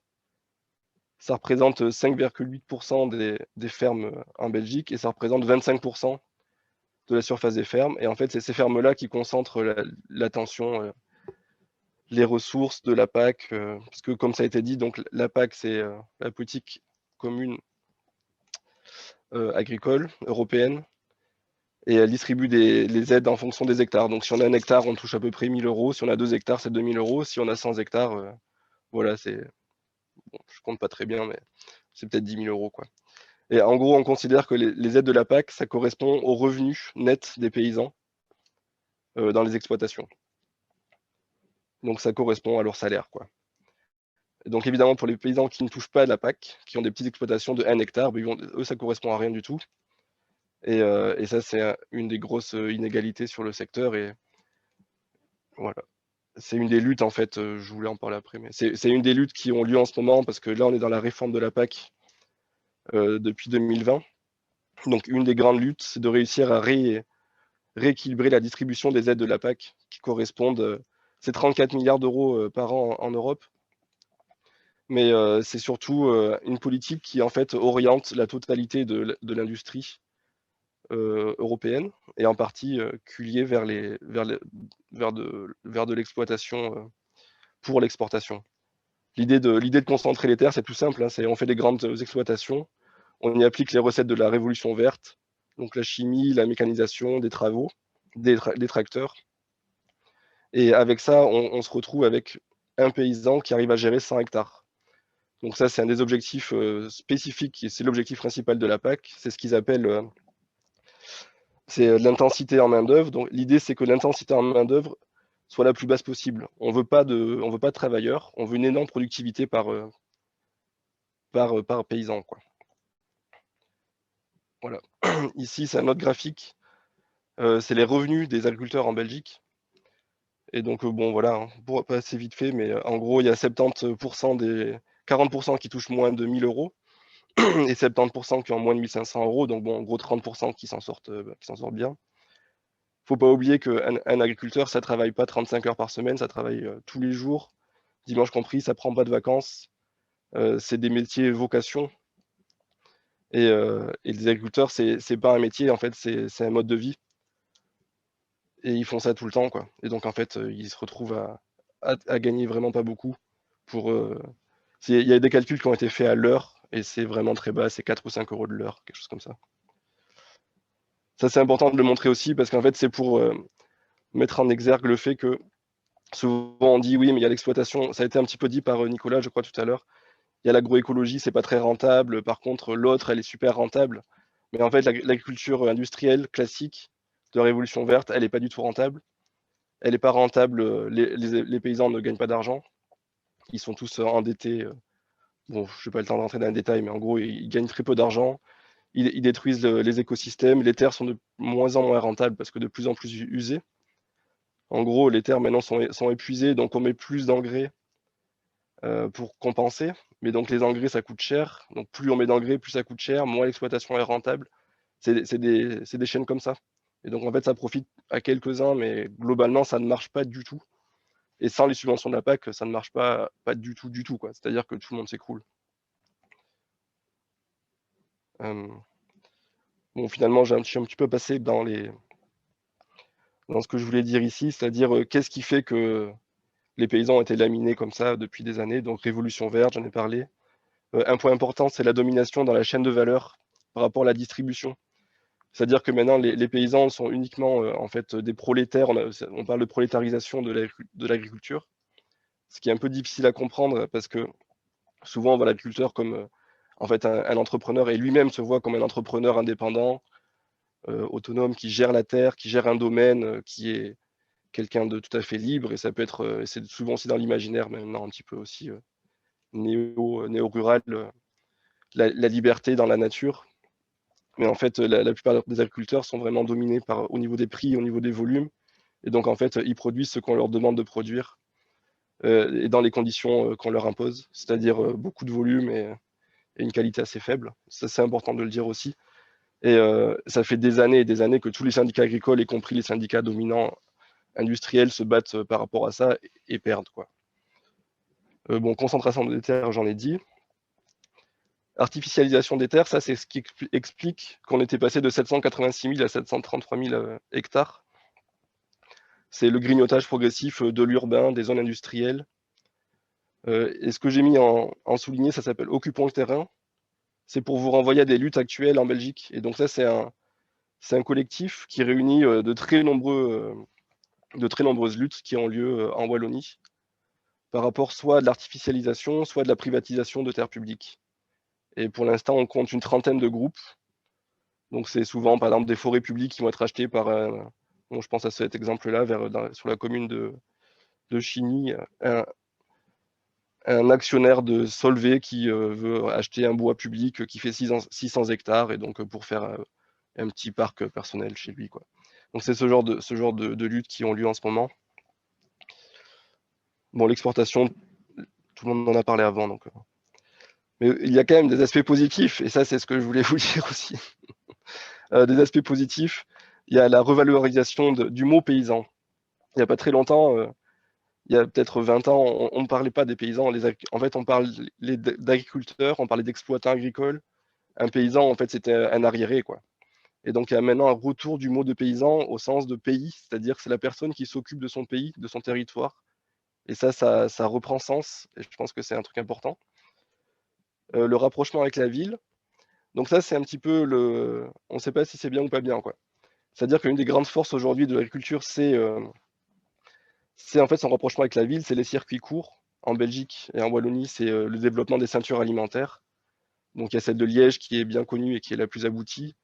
Mais Bruxelles aussi a son objectif de 30% de fruits et légumes produits en périphérie bruxelloise ou dans la ville à l'horizon 2030, je crois, dans 10 ans. Ce qui semble un peu surréaliste, mais en tout cas, c'est des objectifs chiffrés, endossés par des politiques. Donc ça, c'est quand même assez positif. Par contre, ça s'explique aussi par une sorte de perte de contrôle par les paysans de l'agriculture. Parce que dans les ceintures alimentaires, dans les circuits courts, ils doivent de plus en plus se composer avec les mangeurs urbains qui sont plutôt des consommateurs. Et voilà. Par contre, je suis désolé, je parle beaucoup. Je me demande jusqu'à quel point. Est-ce que tu vas me prévenir, Camille, si je parle beaucoup trop? Ou combien de temps il me reste? Beaucoup trop. Alors, je n'ai pas regardé l'heure exacte à laquelle tu as commencé, mais ça fait à peu près 10 minutes. Donc, tu as encore quelques minutes, je dirais. Ouais. On va essayer de conclure dans pas trop longtemps. C'est Ouais. intéressant, donc c'est difficile d'interrompre les gens. Non, mais ça marche, merci. Qu'est-ce que j'ai mis en positif aussi? Il y a la structuration professionnelle, c'est-à-dire que maintenant, on est en train de créer des sortes de syndicats maraîchers, qui sont des nouveaux acteurs par rapport aux syndicats plus traditionnels paysans que ce qu'on en Wallonie, donc à la fois qui est le syndicat industriel, Fugea, le MAP, bon, il y en a plusieurs. Et maintenant, il y a des groupements spécifiquement maraîchers et donc souvent en agroécologie. Donc là, j'ai cité la Fédération de l'agriculture urbaine bruxelloise, groupement des producteurs maraîchers en Wallonie. Dans les deux cas, c'est en train de se structurer, ils ont moins d'1 an. Et ils entendent peser plutôt sur les discussions, du coup, justement, au niveau des villes, au niveau des ceintures alimentaires. Ensuite, j'ai cité écologie, agroécologie. Agroécologie in Action, qui est en fait la raison pour laquelle je suis là ce soir, parce que Fian est membre d'Agroécologie in Action, et au début, Camille avait demandé à Sébastien Kenes, que peut-être certains connaissent, qui est lui aussi membre d'Agroécologie in Action. Donc ça, c'est un mouvement avec beaucoup de composantes. Et là, c'est pas du tout que paysans. Il y a aussi des mutuelles, il y a aussi des syndicats, il y a des ONG, il y a vraiment beaucoup de monde. Et ce que je voulais dire aussi, c'est que, en gros, la mouvance actuelle positive qu'on retrouve en Wallonie et en Belgique, elle est quand même beaucoup portée par les écologistes, les écolos en tant que parti politique, et aussi par la mouvance, on va dire, les préoccupations montantes par rapport à la question environnementale. Et donc ça, c'est un courant en ce moment très positif, mais c'est pas positif comme ça dans tous les pays du monde, loin s'en faut. Et donc ici, on a un petit peu une sorte de bulle exceptionnelle sur la Belgique, sur l'Europe de l'Ouest, disons, qu'il ne faudrait pas croire qu'elle se reproduise partout. Même si jusque-là, dans la plupart des pays du monde, les concepts existent, ils ne sont pas majoritaires comme ils sont en train de le devenir ici, ou si ce n'est pas majoritaire, en tout cas vraiment pris au sérieux. Et alors au niveau international, la Déclaration des droits des paysans, un texte adopté en 2018, qui synthétise tous les droits humains liés aux paysans et qui ont été une victoire de 17 ans pour la Via Campesina, donc le syndicat international des paysans. Je pense que c'est important de la citer. Donc là, j'arrive sur la fin. Les dangers actuels, en dehors des facteurs plus structurels dont j'ai parlé avant, il y a l'agroécologie qui justement fonctionne, fait parler d'elle et arrive à fédérer de plus en plus de monde, et qui, en retour, rencontre une énorme opposition au niveau international. Et il y a des rapports qui sont en train d'être développés, souvent demandés par des syndicats comme la Via Campesina pour l'agroécologie, puisque justement, au niveau technique, au niveau économique, ça fait aucun doute que l'agroécologie est plus rentable que l'agriculture industrielle, parce qu'en fait, elle génère des revenus équivalents, donc très faibles, on l'a vu, mais à l'agriculture conventionnelle, sauf qu'elle n'est pas du tout subventionnée. Donc si on lui donnait des subventions de 20-30% qui correspondent à la PAC, les gens pourraient s'en sortir quand même assez bien. Mais ça inquiète beaucoup de monde. Et donc au niveau international, il y a de plus en plus d'agro-industries, d'acteurs économiques classiques, transnationaux, etc., qui sont en train de développer des argumentaires pour, faire de l'agroécologie une innovation technologique comme une autre, particulièrement durable, c'est-à-dire uniquement un ensemble de techniques maraîchères basées sur la nature, alors que l'agroécologie a toute une composante sociale, de rapport au territoire, de rapport aux populations locales, qui du coup essaye d'être mise sur le côté. Et la seconde, c'est clairement de faire carrément de l'agroécologie, de faire passer l'agroécologie pour un truc de guignol, par rapport à l'agro-industrie qui, elle, est quelque chose de vraiment sérieux. Et là, il y a des centaines de lobbyistes au niveau de l'ONU qui s'arrachent à faire ça. Donc ça, c'est un peu le retour de bâton suite à la popularité du concept. Ben, il y a de plus en plus d'opposition aussi. Voilà, je voulais parler corporate capture, donc c'est un peu la même chose, mais pas au niveau agroécologique, mais au niveau des institutions, de la FAO, de l'ONU en général, où là, de plus en plus d'entreprises s'imposent. Et donc cette année, il y a un sommet international qui doit être le sommet de l'ONU sur les systèmes alimentaires, et qui en fait, je ne peux pas rentrer dans les détails, mais qui est en train de contourner toutes les règles classiques d'intégration de la société civile, et qui en fait se fait quasiment de manière subventionnée par des sponsors économiques transnationaux, et les États. Mais donc on ne respecte même plus le cadre institutionnel plus ou moins démocratique qui est quand même celui de l'ONU. Et alors, il y a l'autre chose sur laquelle je voulais pointer le doigt aussi, c'est la force de l'agro-industrie d'exportation.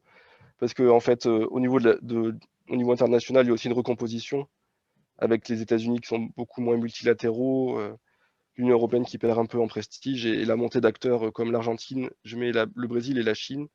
Et la mauvaise nouvelle, c'est que les acteurs émergents sont très loin d'être alternatifs au niveau agricole et en fait sont encore plus industriels que notamment l'Union européenne qui est en train d'essayer de progressivement adopter des mesures environnementales, quoi. Donc l'environnementalisme, l'agroécologie, tout ça, c'est vraiment perçu au niveau international comme des choses de pays riches. Et pour les pays pauvres ou émergents, ce qui compte, c'est produire, produire, produire, avec un schéma et un discours productiviste des années 80. Donc ça, c'était... Et voilà. Et alors pour terminer, juste parce que tout à l'heure Camille t'en a parlé sur le Covid-19, peut-être deux choses intéressantes qui ont été mises en avant.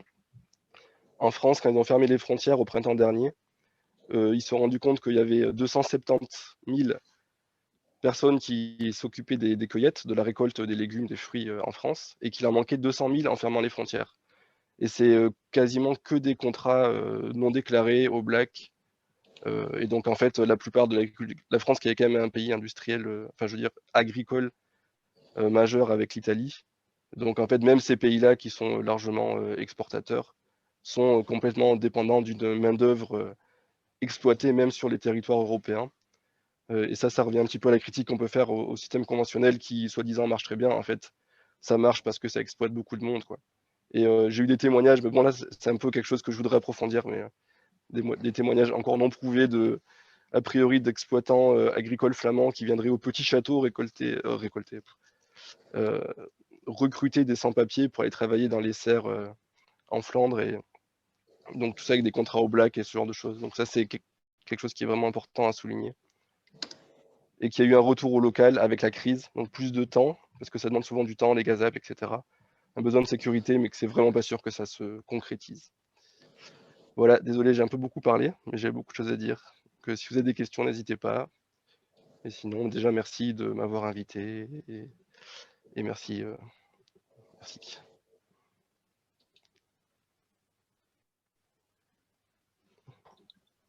Ben, merci à toi. Et encore une fois, c'était super intéressant, autant dans les constats négatifs qui énervent et qui donnent envie de faire quelque chose, et heureusement des positifs aussi. Et ouais, merci à tout le monde parce que du coup, ça a fait un panorama super complet. Enfin, merci, vous étiez super de l'Inde à des constats plus globaux et ce qui se passe ici. Donc merci beaucoup, et donc je vais laisser la parole aux personnes qui sont venues participer si vous avez des questions. J'ai vu pas mal de commentaires dans le chat, mais pas de questions. Il y a des liens qui ont été partagés. Donc voilà, je ne sais pas, si vous avez des questions, n'hésitez pas à écrire votre nom rapidement dans le chat et je vous donnerai la parole. Et sinon, en attendant, je voulais juste, le temps que je ne sais pas, que vous braviez votre timidité, ou alors tout était tellement clair qu'il n'y a pas de questions.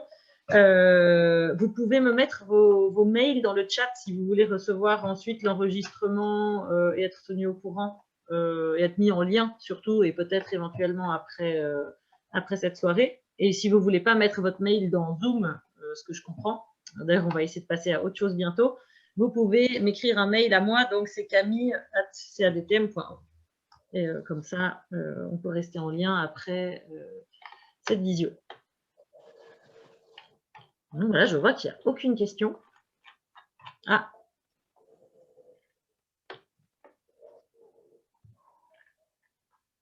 Je vais lire ce qui se passe dans le chat. Donc,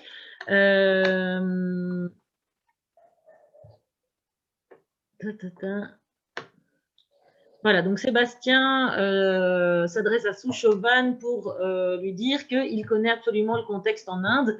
Donc, c'est peut-être une question naïve, il ne connaît absolument pas, du coup, j'imagine. Mais est-ce que tu discernes dans les luttes paysannes actuelles des propositions politiques subversives qui vont plus loin que le retrait des lois, amendements dont tu as parlé? Donc, une question pour Souchovan. Donc, voilà, est-ce qu'on va au-delà de l'abrogation de ces lois? Et à Jonathan, Je vois que Faiza a posté un document sur la sécurité sociale de l'alimentation, proposition que je vois pas mal tourner pour le moment, et je me demandais si c'était quelque chose qui trouve écho dans tes réseaux. Par ailleurs, avant de nous quitter, Faiza m'avait demandé si elle pouvait partager ce document, notamment à l'attention de Souchovan quand il parlait, et donc je lui ai dit que oui, et donc voilà le document. Donc voilà, je vais laisser peut-être d'abord Souchovan répondre et réagir, vu que ça fait finalement un moment que tu n'as plus pris la parole, et ensuite Jonathan.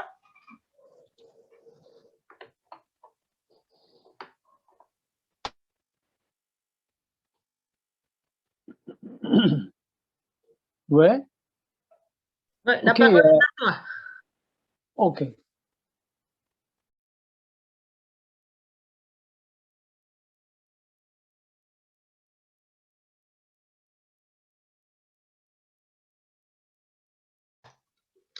Souchovan, on t'entend et on ne te voit plus. Je ne sais pas si c'est fait exprès, mais tu peux prendre la Ah parole. ouais. Ouais, voilà. Oui. Ok. Oui, comme j'avais fait des références aux protestations l'année dernière contre la nouvelle loi sur la citoyenneté. Et en fait, c'était un mouvement largement mené par la gauche et aussi les musulmans. Hein, et avec, donc, comme j'ai expliqué, les impacts de ce mouvement de paysans est beaucoup plus que les mouvements qu'on avait l'année passée et avant aussi. Parce que les gens qui étaient dans le lieu hein, contre la loi de citoyenneté, contre la loi discriminatoire, etc., c'était des camps BGP, anti-BGP, identifiés.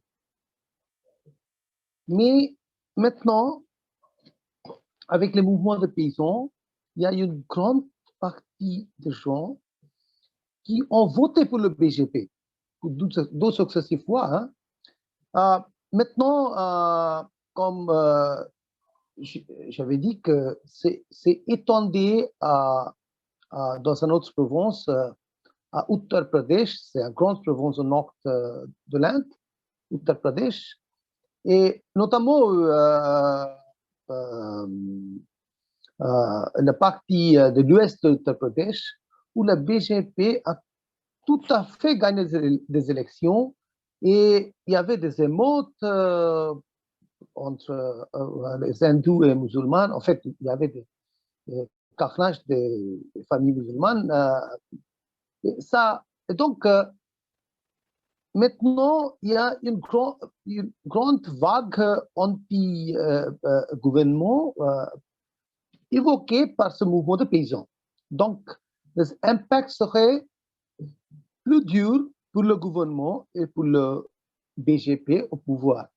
Et peut-être ce mouvement a pouvoir d'encourager le mouvement ouvrier, le mouvement des ouvrières et des autres mouvements qui peut changer la direction de la politique de l'Inde en long terme, on peut dire. Oui. C'était ta question? Oui, je n'ai pas compris. C'était la question de Sébastien? Oui. Je pense que ça y répond au moins en partie. Okay. Mais j'avais mais je vais d'abord peut-être donner la parole à Jonathan pour l'autre question. Mais juste pour rebondir là-dessus, j'avais quand même une question similaire qui était que, donc, effectivement, tu l'avais dit toi-même pendant ta présentation, que l'espoir avec ce mouvement, c'était qu'il avait une dimension, que ce n'était pas un mouvement révolutionnaire, mais qu'il avait clairement une dimension anticapitaliste forte. Ouais. Ça, c'était nouveau. Et tu avais donné des exemples d'entreprises et tout ça. Et moi, je me demandais s'il était vrai, enfin, si on peut, je l'espère, dire que c'est un mouvement qui a vraiment une dimension anticapitaliste forte, ou est-ce que tu identifies plus un aspect anti-impérialiste parce que c'était beaucoup d'exemples de grosses multinationales, etc.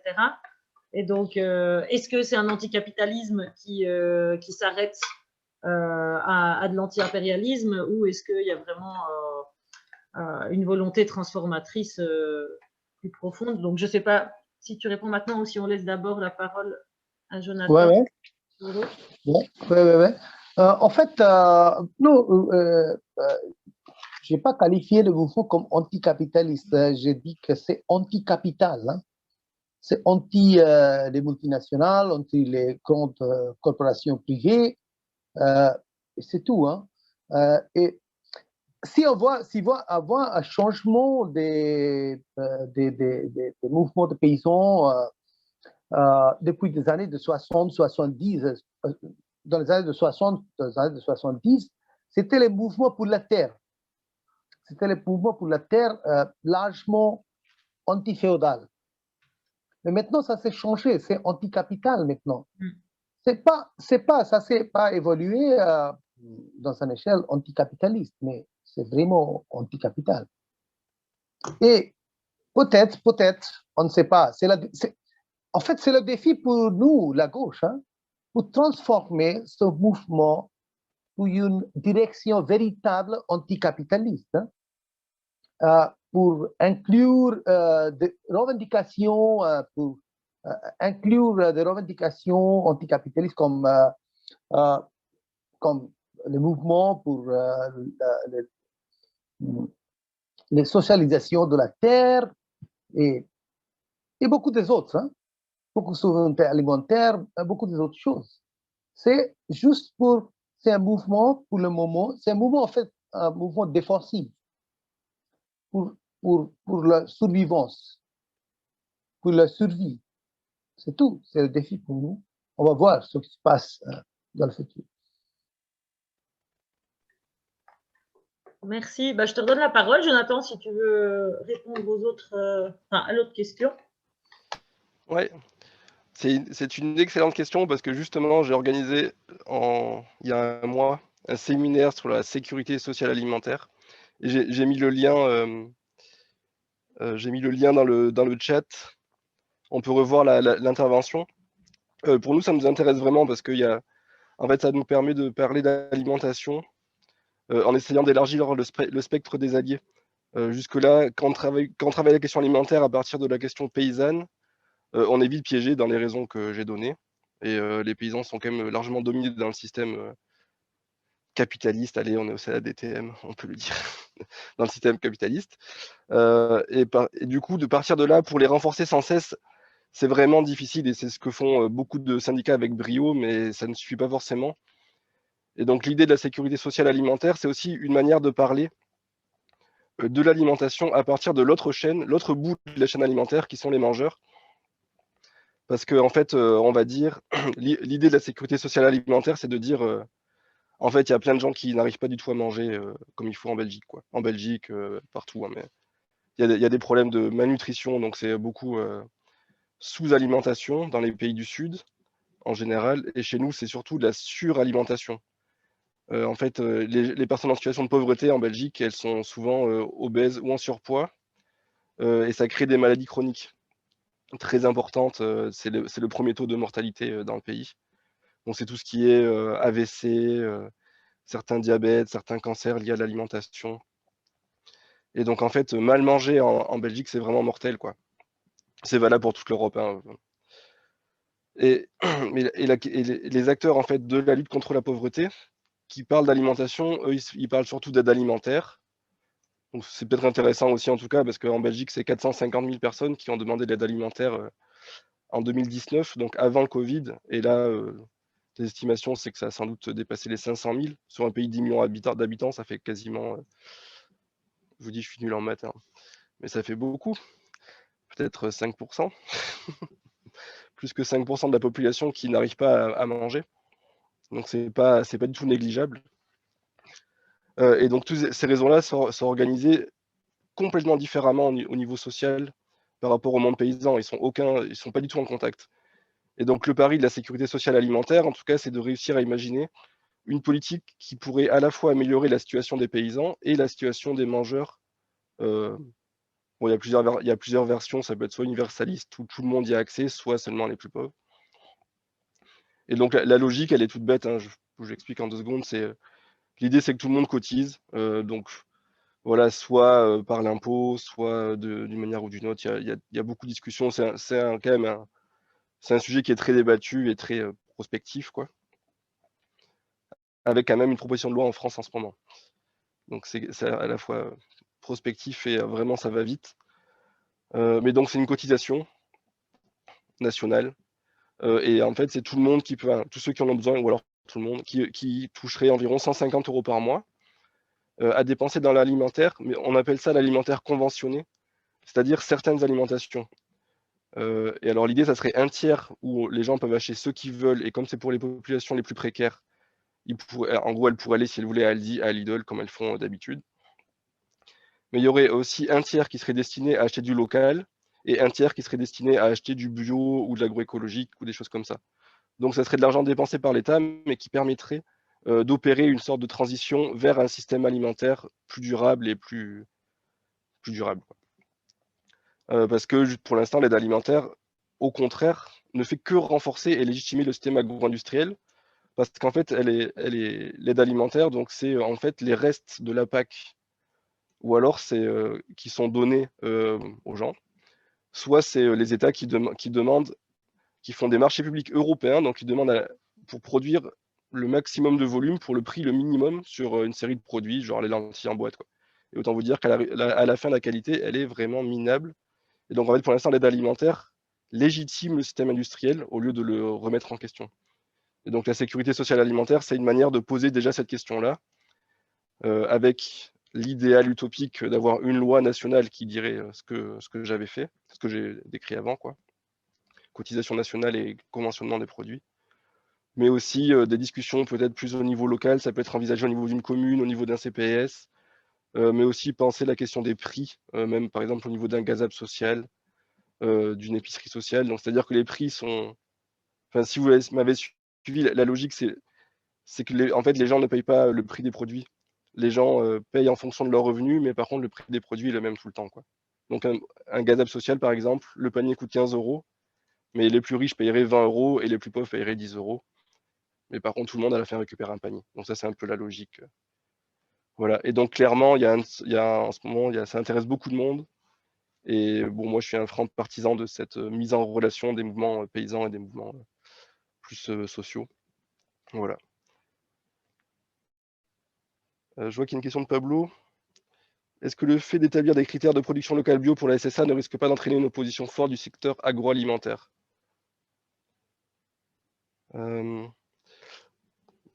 Juste pour dire que peut-être que ce n'est pas le lieu d'aller trop loin dans la sécurité sociale alimentaire ici, mais déjà les liens vers lesquels j'ai renvoyé, vous trouverez vraiment beaucoup de réponses aux questions un peu plus précises comme celle-là. Clairement, le secteur agroalimentaire, c'est pas compliqué. Quand on regarde le monde paysan et le monde consommateur, enfin le monde des mangeurs, quoi, on se demande bien où est-ce que va l'argent. En fait, l'argent, il va au milieu, quoi. L'argent, il va pas, l'argent de la production alimentaire, il va pas aux paysans. Et à la fin, les gens, ils mangent de la merde.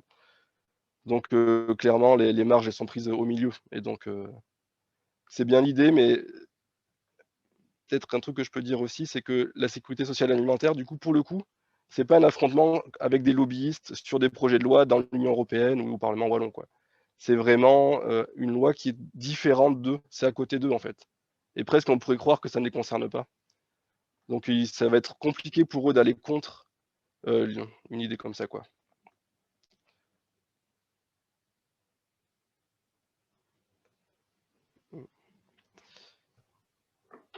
Voilà. Bah, merci, c'est un projet intéressant. En tout cas, moi, j'en avais pas encore entendu parler pour ma part. Donc, voilà, il y a une autre question qui arrive. J'allais demander si on avait. Donc, c'est une question pour Souchovan. Y a-t-il quelque chose que l'on peut faire en Europe pour soutenir la lutte en Inde?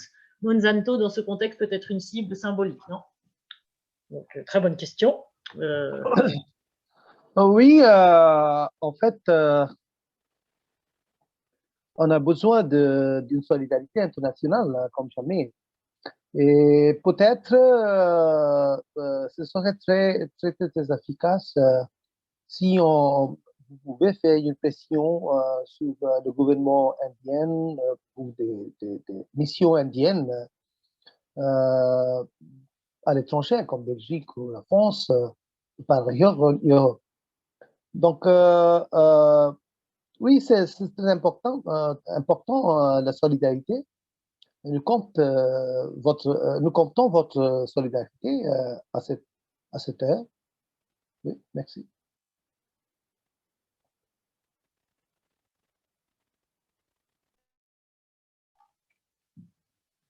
J'ai envie de dire, Monsanto est toujours une bonne cible, lutte en Inde ou pas, donc ça ne peut pas faire de mal.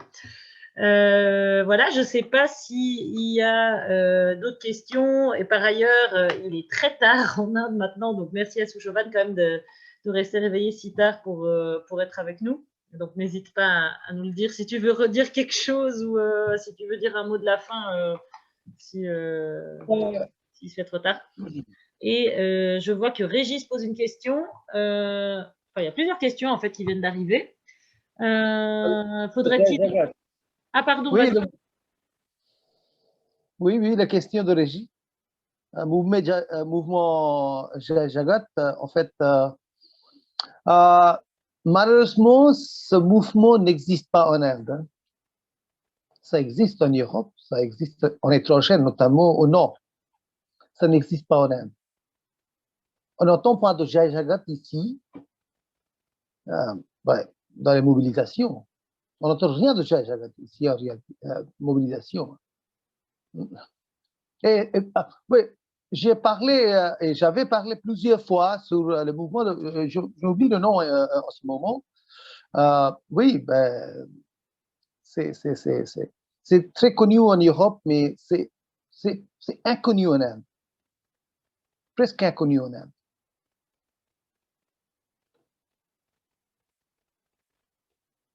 Oui, c'est ça.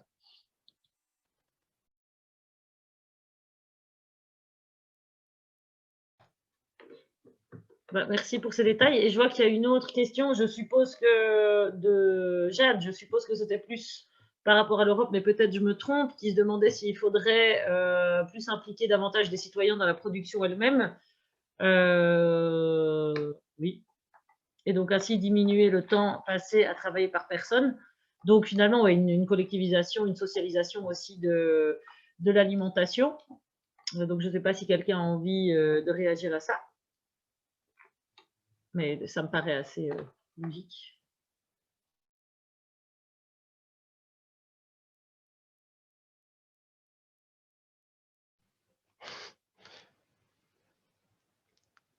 Moi, je vous préviens, j'ai toujours un avis sur tout, alors méfiez-vous. Mais en tout cas, au-delà de la proposition qui est vraiment, à mon avis, hyper intéressante, ce que je disais tout à l'heure sur la PAC, mais peut-être que je le répète ici, c'est on peut rêver d'une société comme ça, mais pour l'instant, la loi et la tendance, elle est vraiment à l'inverse, quoi. Et depuis, à mon avis, c'est un des grands enjeux civilisationnels presque dans le domaine alimentaire, c'est arrêter de vouloir à tout prix augmenter la productivité à l'hectare. Non, justement, pardon, d'augmenter la productivité par personne, quoi.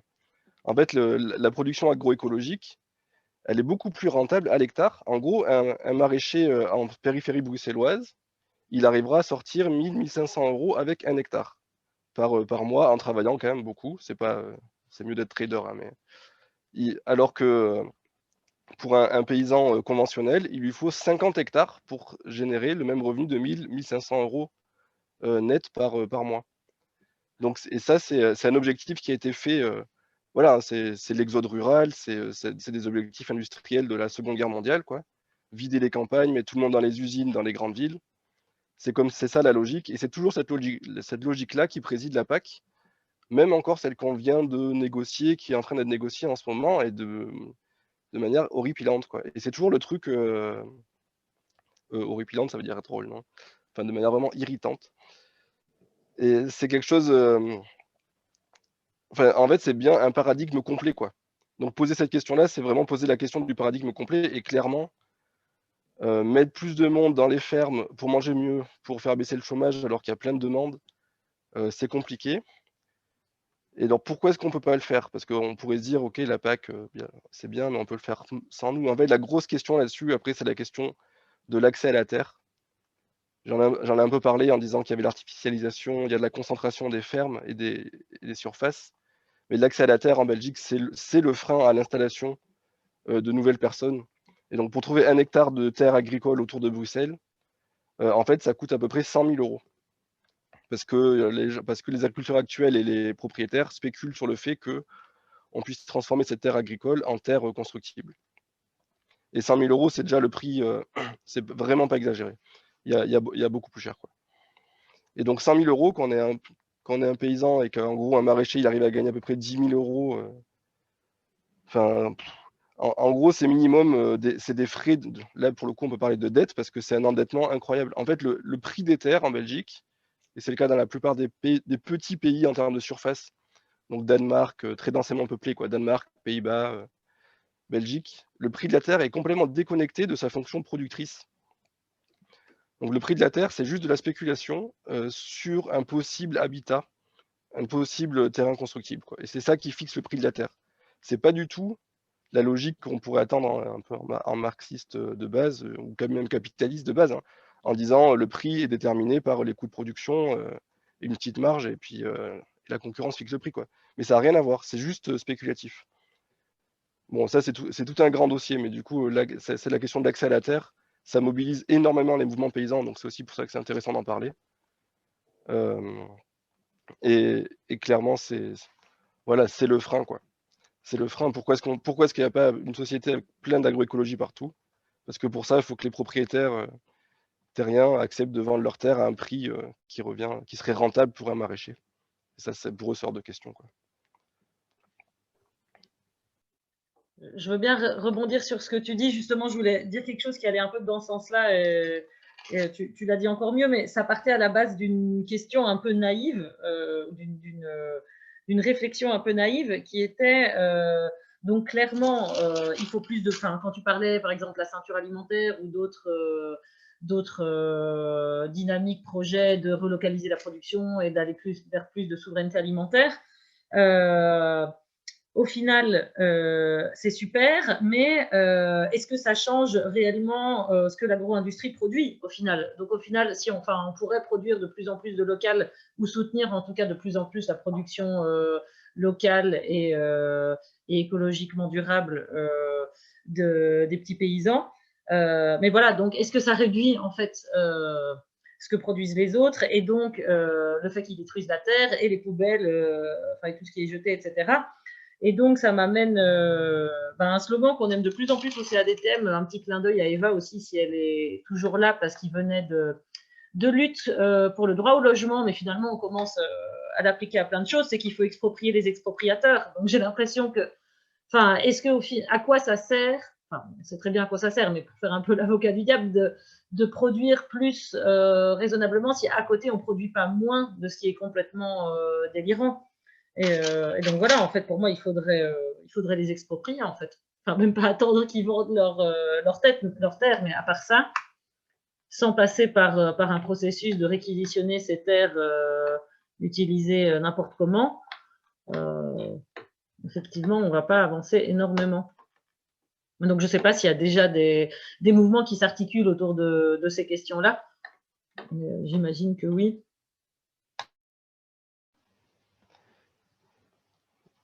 En dehors du mouvement Terre en Vue et Terre de Liens qui est dans le chat, et qui sont des mouvements très importants, une anecdote que je voudrais bien dire ici, c'est il y a quelques mois, donc c'était avant Noël, en novembre, je pense novembre de l'année dernière, Alain Marron, donc ministre bruxellois de l'environnement, enfin bon, en tout cas en charge de la politique alimentaire, entre autres, a dit que la région bruxelloise comptait acheter des terres dans les Brabants, donc flamands et wallons, c'est-à-dire dans les autres régions, pour aller vers la fameuse ceinture alimentaire bruxelloise. Il a dit en gros au détour d'une interview, donc c'était pas du tout le thème de l'interview.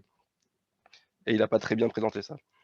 Et il y a eu une levée de boucliers de tous les syndicats, sauf le MAP, notons-le, sauf le MAP, mais même la FUGEA, qui est le syndicat un peu, qui est affilié à Via Campesina International, et donc qui est un syndicat clairement progressiste, c'est offusqué par le fait qu'une région puisse acheter des terres. Qu'une région achète des terres, donc un pouvoir public, pour la plupart des gens, il a été traité quand même de maoïste. Alain Marron, qui est un écolo pur jus, donc ça lui ferait pas plaisir. Ça lui a pas fait plaisir d'ailleurs.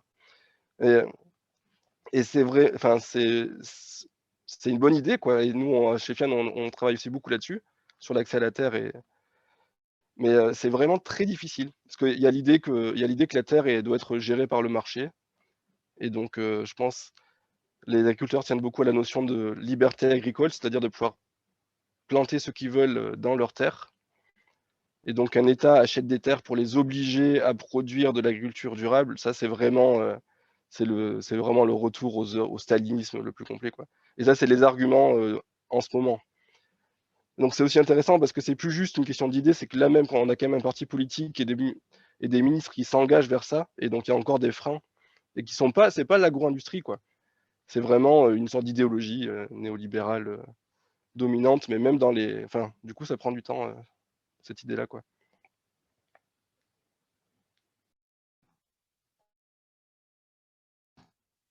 Merci. Je vous avoue que c'est pas moi qui ai créé le lien et donc je ne sais pas si ça va subitement s'arrêter tout seul dans 10 minutes ou pas.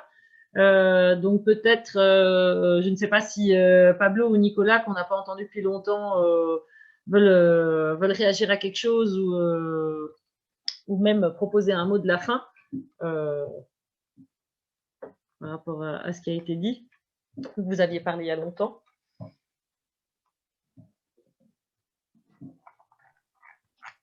Moi, j'ai pas grand-chose à ajouter. C'était très intéressant, les interventions de tout le monde.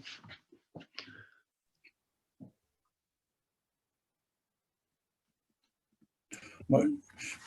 Disons que je trouve un peu dommage qu'on n'ait pas autant parlé de ce qui se passe en Inde, parce que ça me paraît fondamental pour l'avenir de l'alimentation dans le monde. Voilà, c'est un combat qui n'a jamais été livré ailleurs de cette ampleur-là. Et c'est vraiment pour moi le petit paysan face au grand capitalisme. Et c'est formidable. Je ne sais pas ce qu'on peut dire de plus, mais ça me paraît tellement important, je veux dire, tellement important. Bien sûr que l'agriculture productiviste, elle gagne sur tous les tableaux en Europe, mais elle gagne avant de perdre, parce qu'effectivement, les terres s'appauvrissent, le climat se réchauffe et l'agriculture est productrice de gaz à effet de serre d'une façon absolument insensée. Donc, je trouve, voilà, je ne sais pas comment on peut soutenir ce combat des Indiens, mais c'est un truc formidable qui se passe aujourd'hui dans ce pays, dans ce qu'on appelle la plus grande démocratie du monde et qui est dirigée par un petit dictateur nationaliste. Mais voilà, j'admire vraiment la force de ces millions d'Indiens qui osent affronter la police et le gouvernement nationaliste. Merci.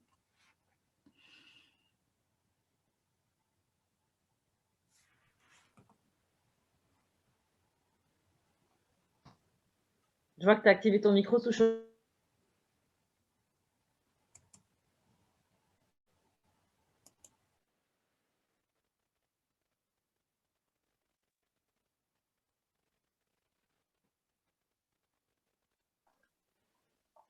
Si tu voulais réagir, on ne t'entend pas. Non, non. Non, c'est OK. C'est juste, je cherche s'il y a des questions. Oui, c'est une lutte très importante. En fait, pas pour l'Inde, mais pour peut-être notre région de l'Asie du Sud, continue le monde. Hein.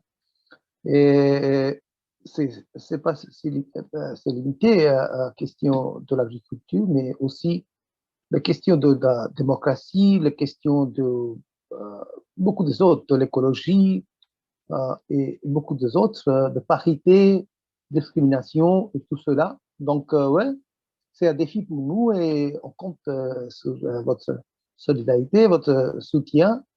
Et merci beaucoup.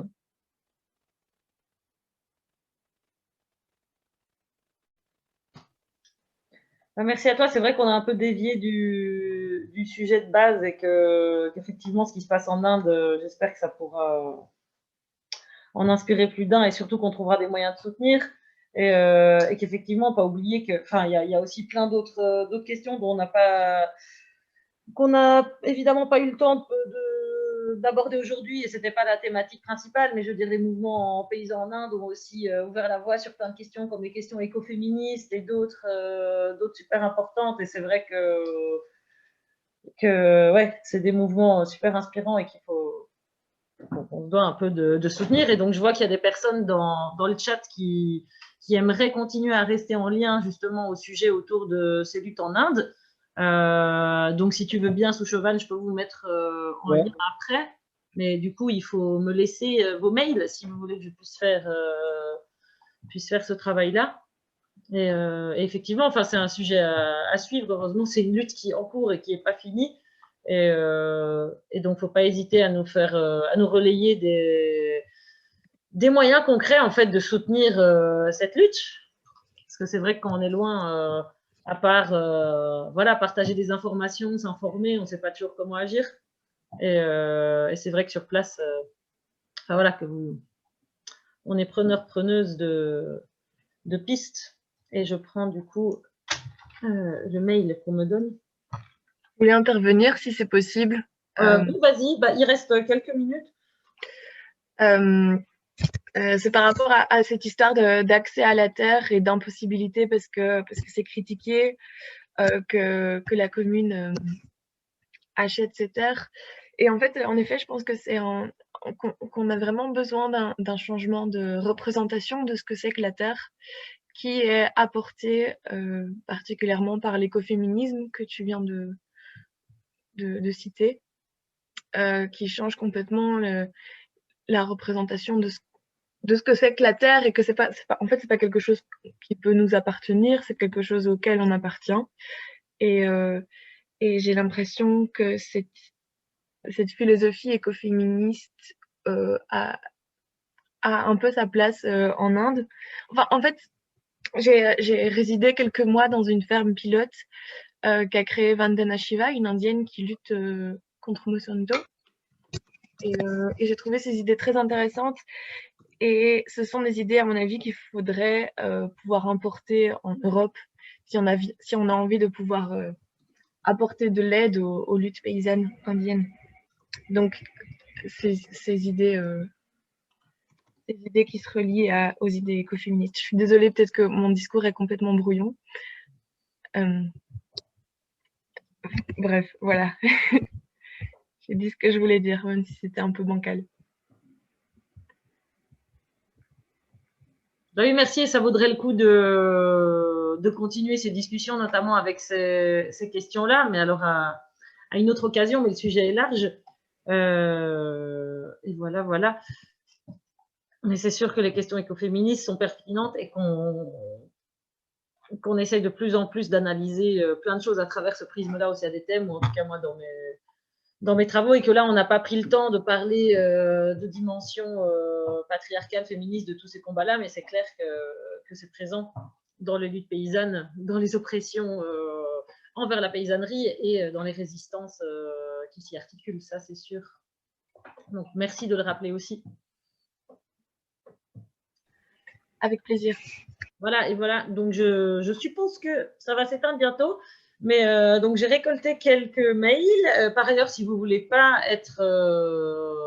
la vidéo va être... l'enregistrement Zoom de la conférence va être sûrement publié sur notre site. Donc, si vous ne souhaitez pas y apparaître, même si très peu de personnes sont apparues à l'écran ou de vive voix, n'hésitez pas à me le dire. Et voilà, je vais essayer de vous envoyer, enfin, je ne vais pas essayer, mais je vais vous envoyer un mail avec un peu les différentes ressources qui ont été partagées aujourd'hui. Et j'espère qu'on pourra, enfin, c'est toujours un peu bizarre de se voir en Zoom, on ne sent pas les énergies qu'on pourrait avoir ensemble, mais ça vaudrait le coup pour les personnes intéressées d'éventuellement reparler pour approfondir ces questions-là. Donc voilà, je vous mettrai en lien. Et encore merci à tout le monde. Je note un mail.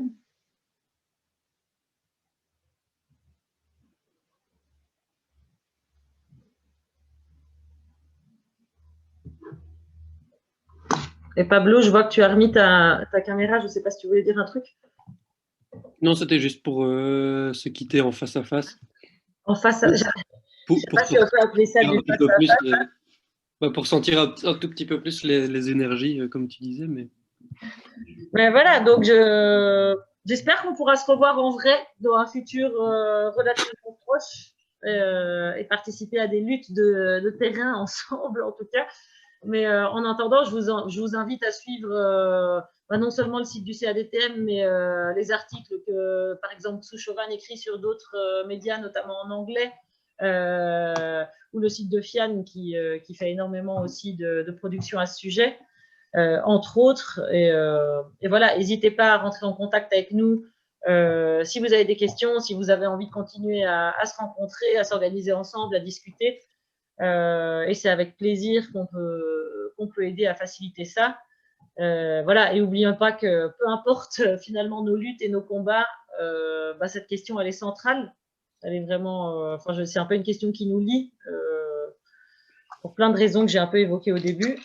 Et donc, continuons ce combat-là. Et donc, voilà, sur ce, ça va s'éteindre. Je vous souhaite une très bonne soirée. Merci. Au revoir tout le monde. C'était super riche. Au revoir. Bonne soirée, au revoir. Au revoir. Bonne soirée à tous. À bientôt, j'espère. Salut, Souchovan.